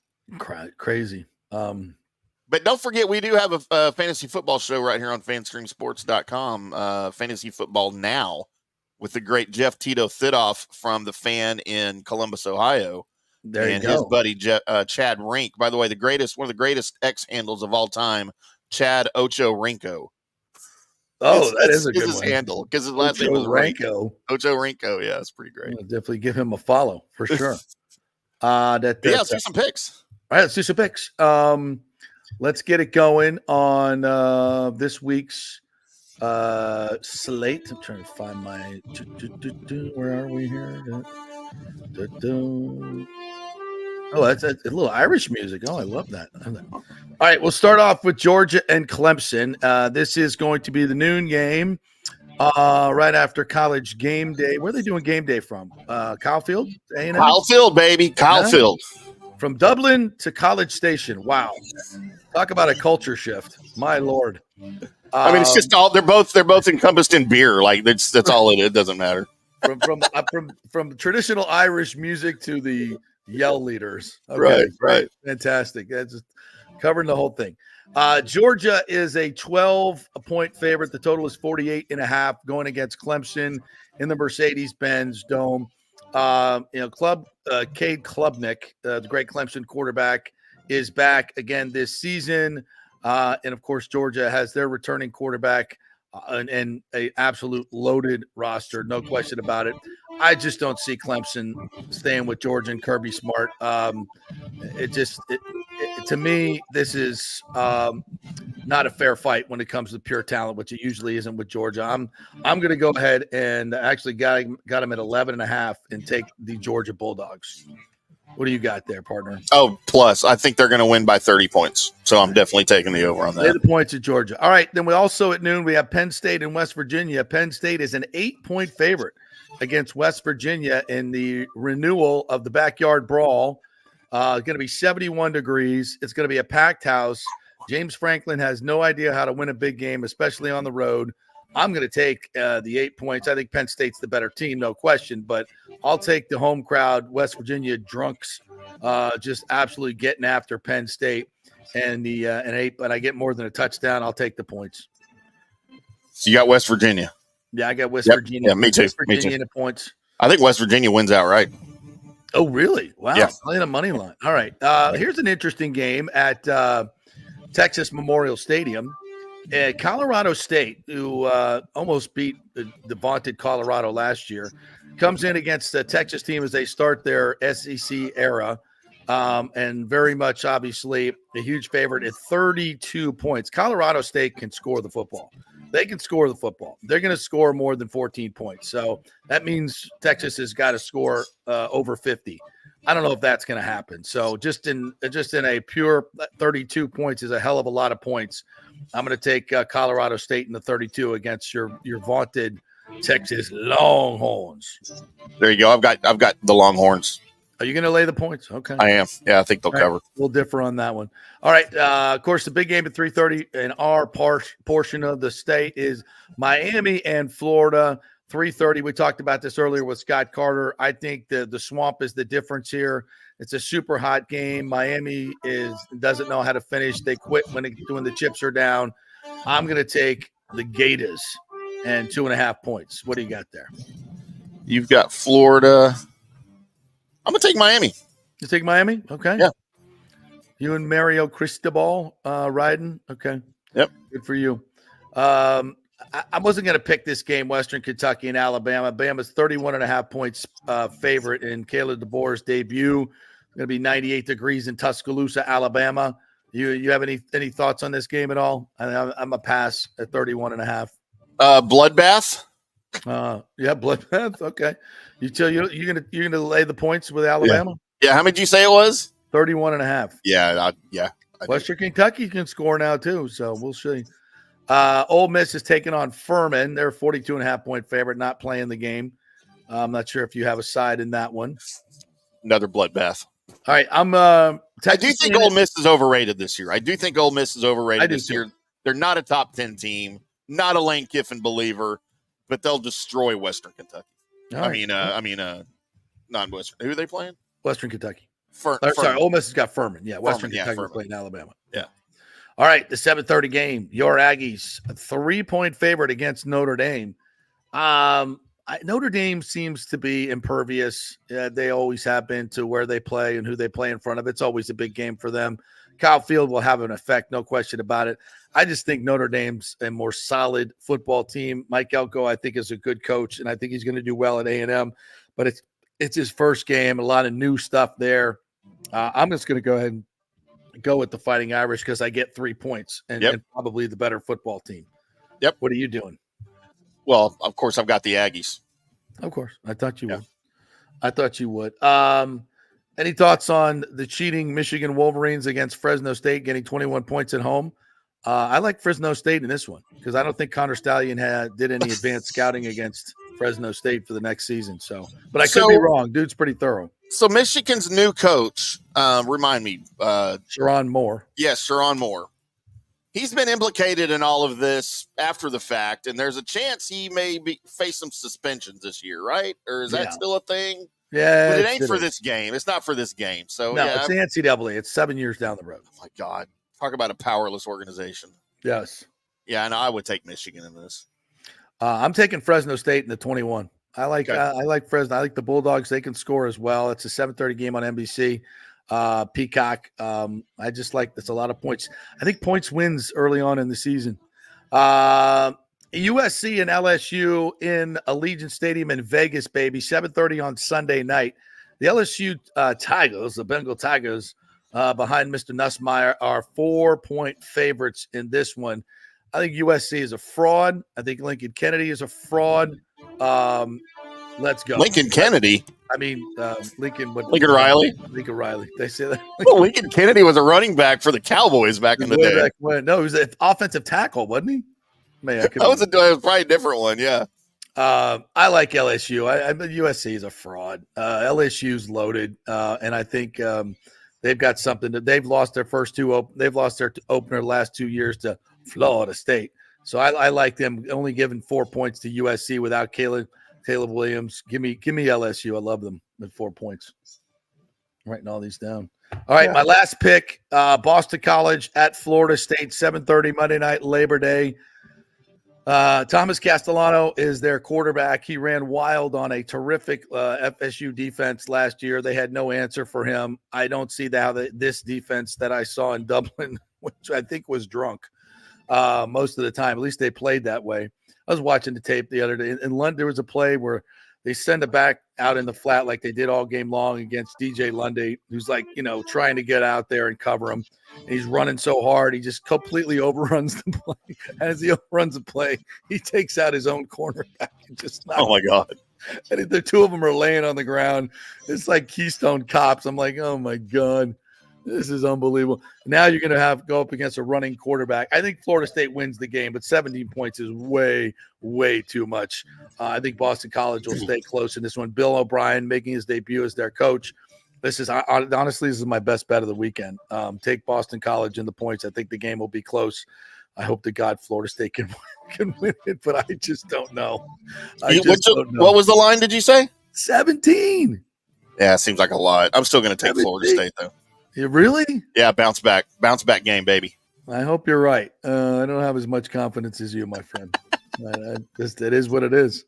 It is what it is. All right. Anything else we missed today? There's another report I thought was interesting. Tom Brady, you go around every game you do, and you have these meetings, these production meetings where coaches reveal a lot of their inner secrets about their team. They'll in confidence. So that gives the I've been in these meetings before, and when I did Bucks preseason games, they give you a lot of information that normally they wouldn't tell the press. So you have background, and it's understood that you don't divulge this on the broadcast. You're just using it as background, kind of like, look, we really think that their safeties are awful. They don't tackle very well. So we're going to be attacking the middle of the field and blah, blah, blah, blah, blah. So the problem is Brady is a part owner of the Raiders, and these teams just don't feel comfortable revealing these kinds of secrets, which are supposed to be held in confidence to the media, which is interesting, I think. But completely predictive. And it's another reason why that you have a guy in a booth who was a part owner of a team. It doesn't make any sense from an NFL standpoint. I get it, Tom Brady, and people get treated differently. You want them on your staff, so you take the good with the bad. But I just think that's just part of the whole conflict of interest that is kind of obvious in this situation. You have a problem with it at all? So he's not going to be in on the prep meetings with the rest of his team and I guess. I mean, that's the only way that's the only way you can do that, right? Like, you can't. He can't go to the meetings if they're not going to divulge information and I don't blame them. Yeah, I kind of have a problem with this. I think it's a huge conflict of interest. Yeah, and plus he's constantly talking about coming back. So now in the middle of the season, he's like, oh, somebody wants me to come play. Oh, well, I'm like, oh, this is great because I'm playing against the team that I covered earlier in the year. Yeah. The defensive coordinator told me XYZ, or the offensive coordinator, So, yeah, I understand their hesitancy. Absolutely. But, I mean, I think that's a little far-fetched, him making a comeback. No team's going to take a flyer on him. Oh, really? Why wouldn't he just go play quarterback for the Raiders then? If he's part owner and they need a quarterback, why wouldn't he just do that? Maybe he will. I mean, you can't be. I don't think you can be an owner and a player anymore, right? Like you can't. Don't you think it's odd that the Raiders? Don't you think it's odd that the Raiders didn't go out and make a move at quarterback? I just think there's not enough smoke around that for there to be fire. We'd have heard something from somebody if that's some sort of some sort of plan, some sort of clandestine plan for Tom Brady to be quarterback of the Raiders. I don't know. He constantly keeps telling us that he can still play. And I'm like, I saw your last season. I don't think you can still play. Yeah. I think he's just pissed that the last team to beat him was the Cowboys. A team that had never beaten him in his whole career before. Yeah. And he's like, I got to do something about that. I asked Tom Brady the last football-related question in a press conference in his career. Really? I thought it was going to be the last question, but then some yahoo asked something about his shirt or something, so that doesn't count. Hey, man, where do you buy your shirts? In my mind, I asked the last football-related question. There you go. Let's get a press conference. So the real question. I got that going for me, which is nice. On my deathbed, I'll have that. All right, thank you to you, Timmy, on this Football Friday. Thank you, all you folks participating and listening. And please don't forget to like and subscribe on our YouTube page, The JP Peterson Show and FanStream Sports. Check out all our interesting shows on FanStream Sports, in our fantasy football show, and all the great offerings we have at fanstreamsports.com. Have a great weekend, everybody. We'll check out my picks on Monday. And, yeah, we're doing a show on Monday. Yes, we are. Holiday for the rest of you folks, not for us. We'll be doing a show because there's too much to talk about after the weekend. So we'll see you Monday morning at 10 o'clock. Have a great weekend.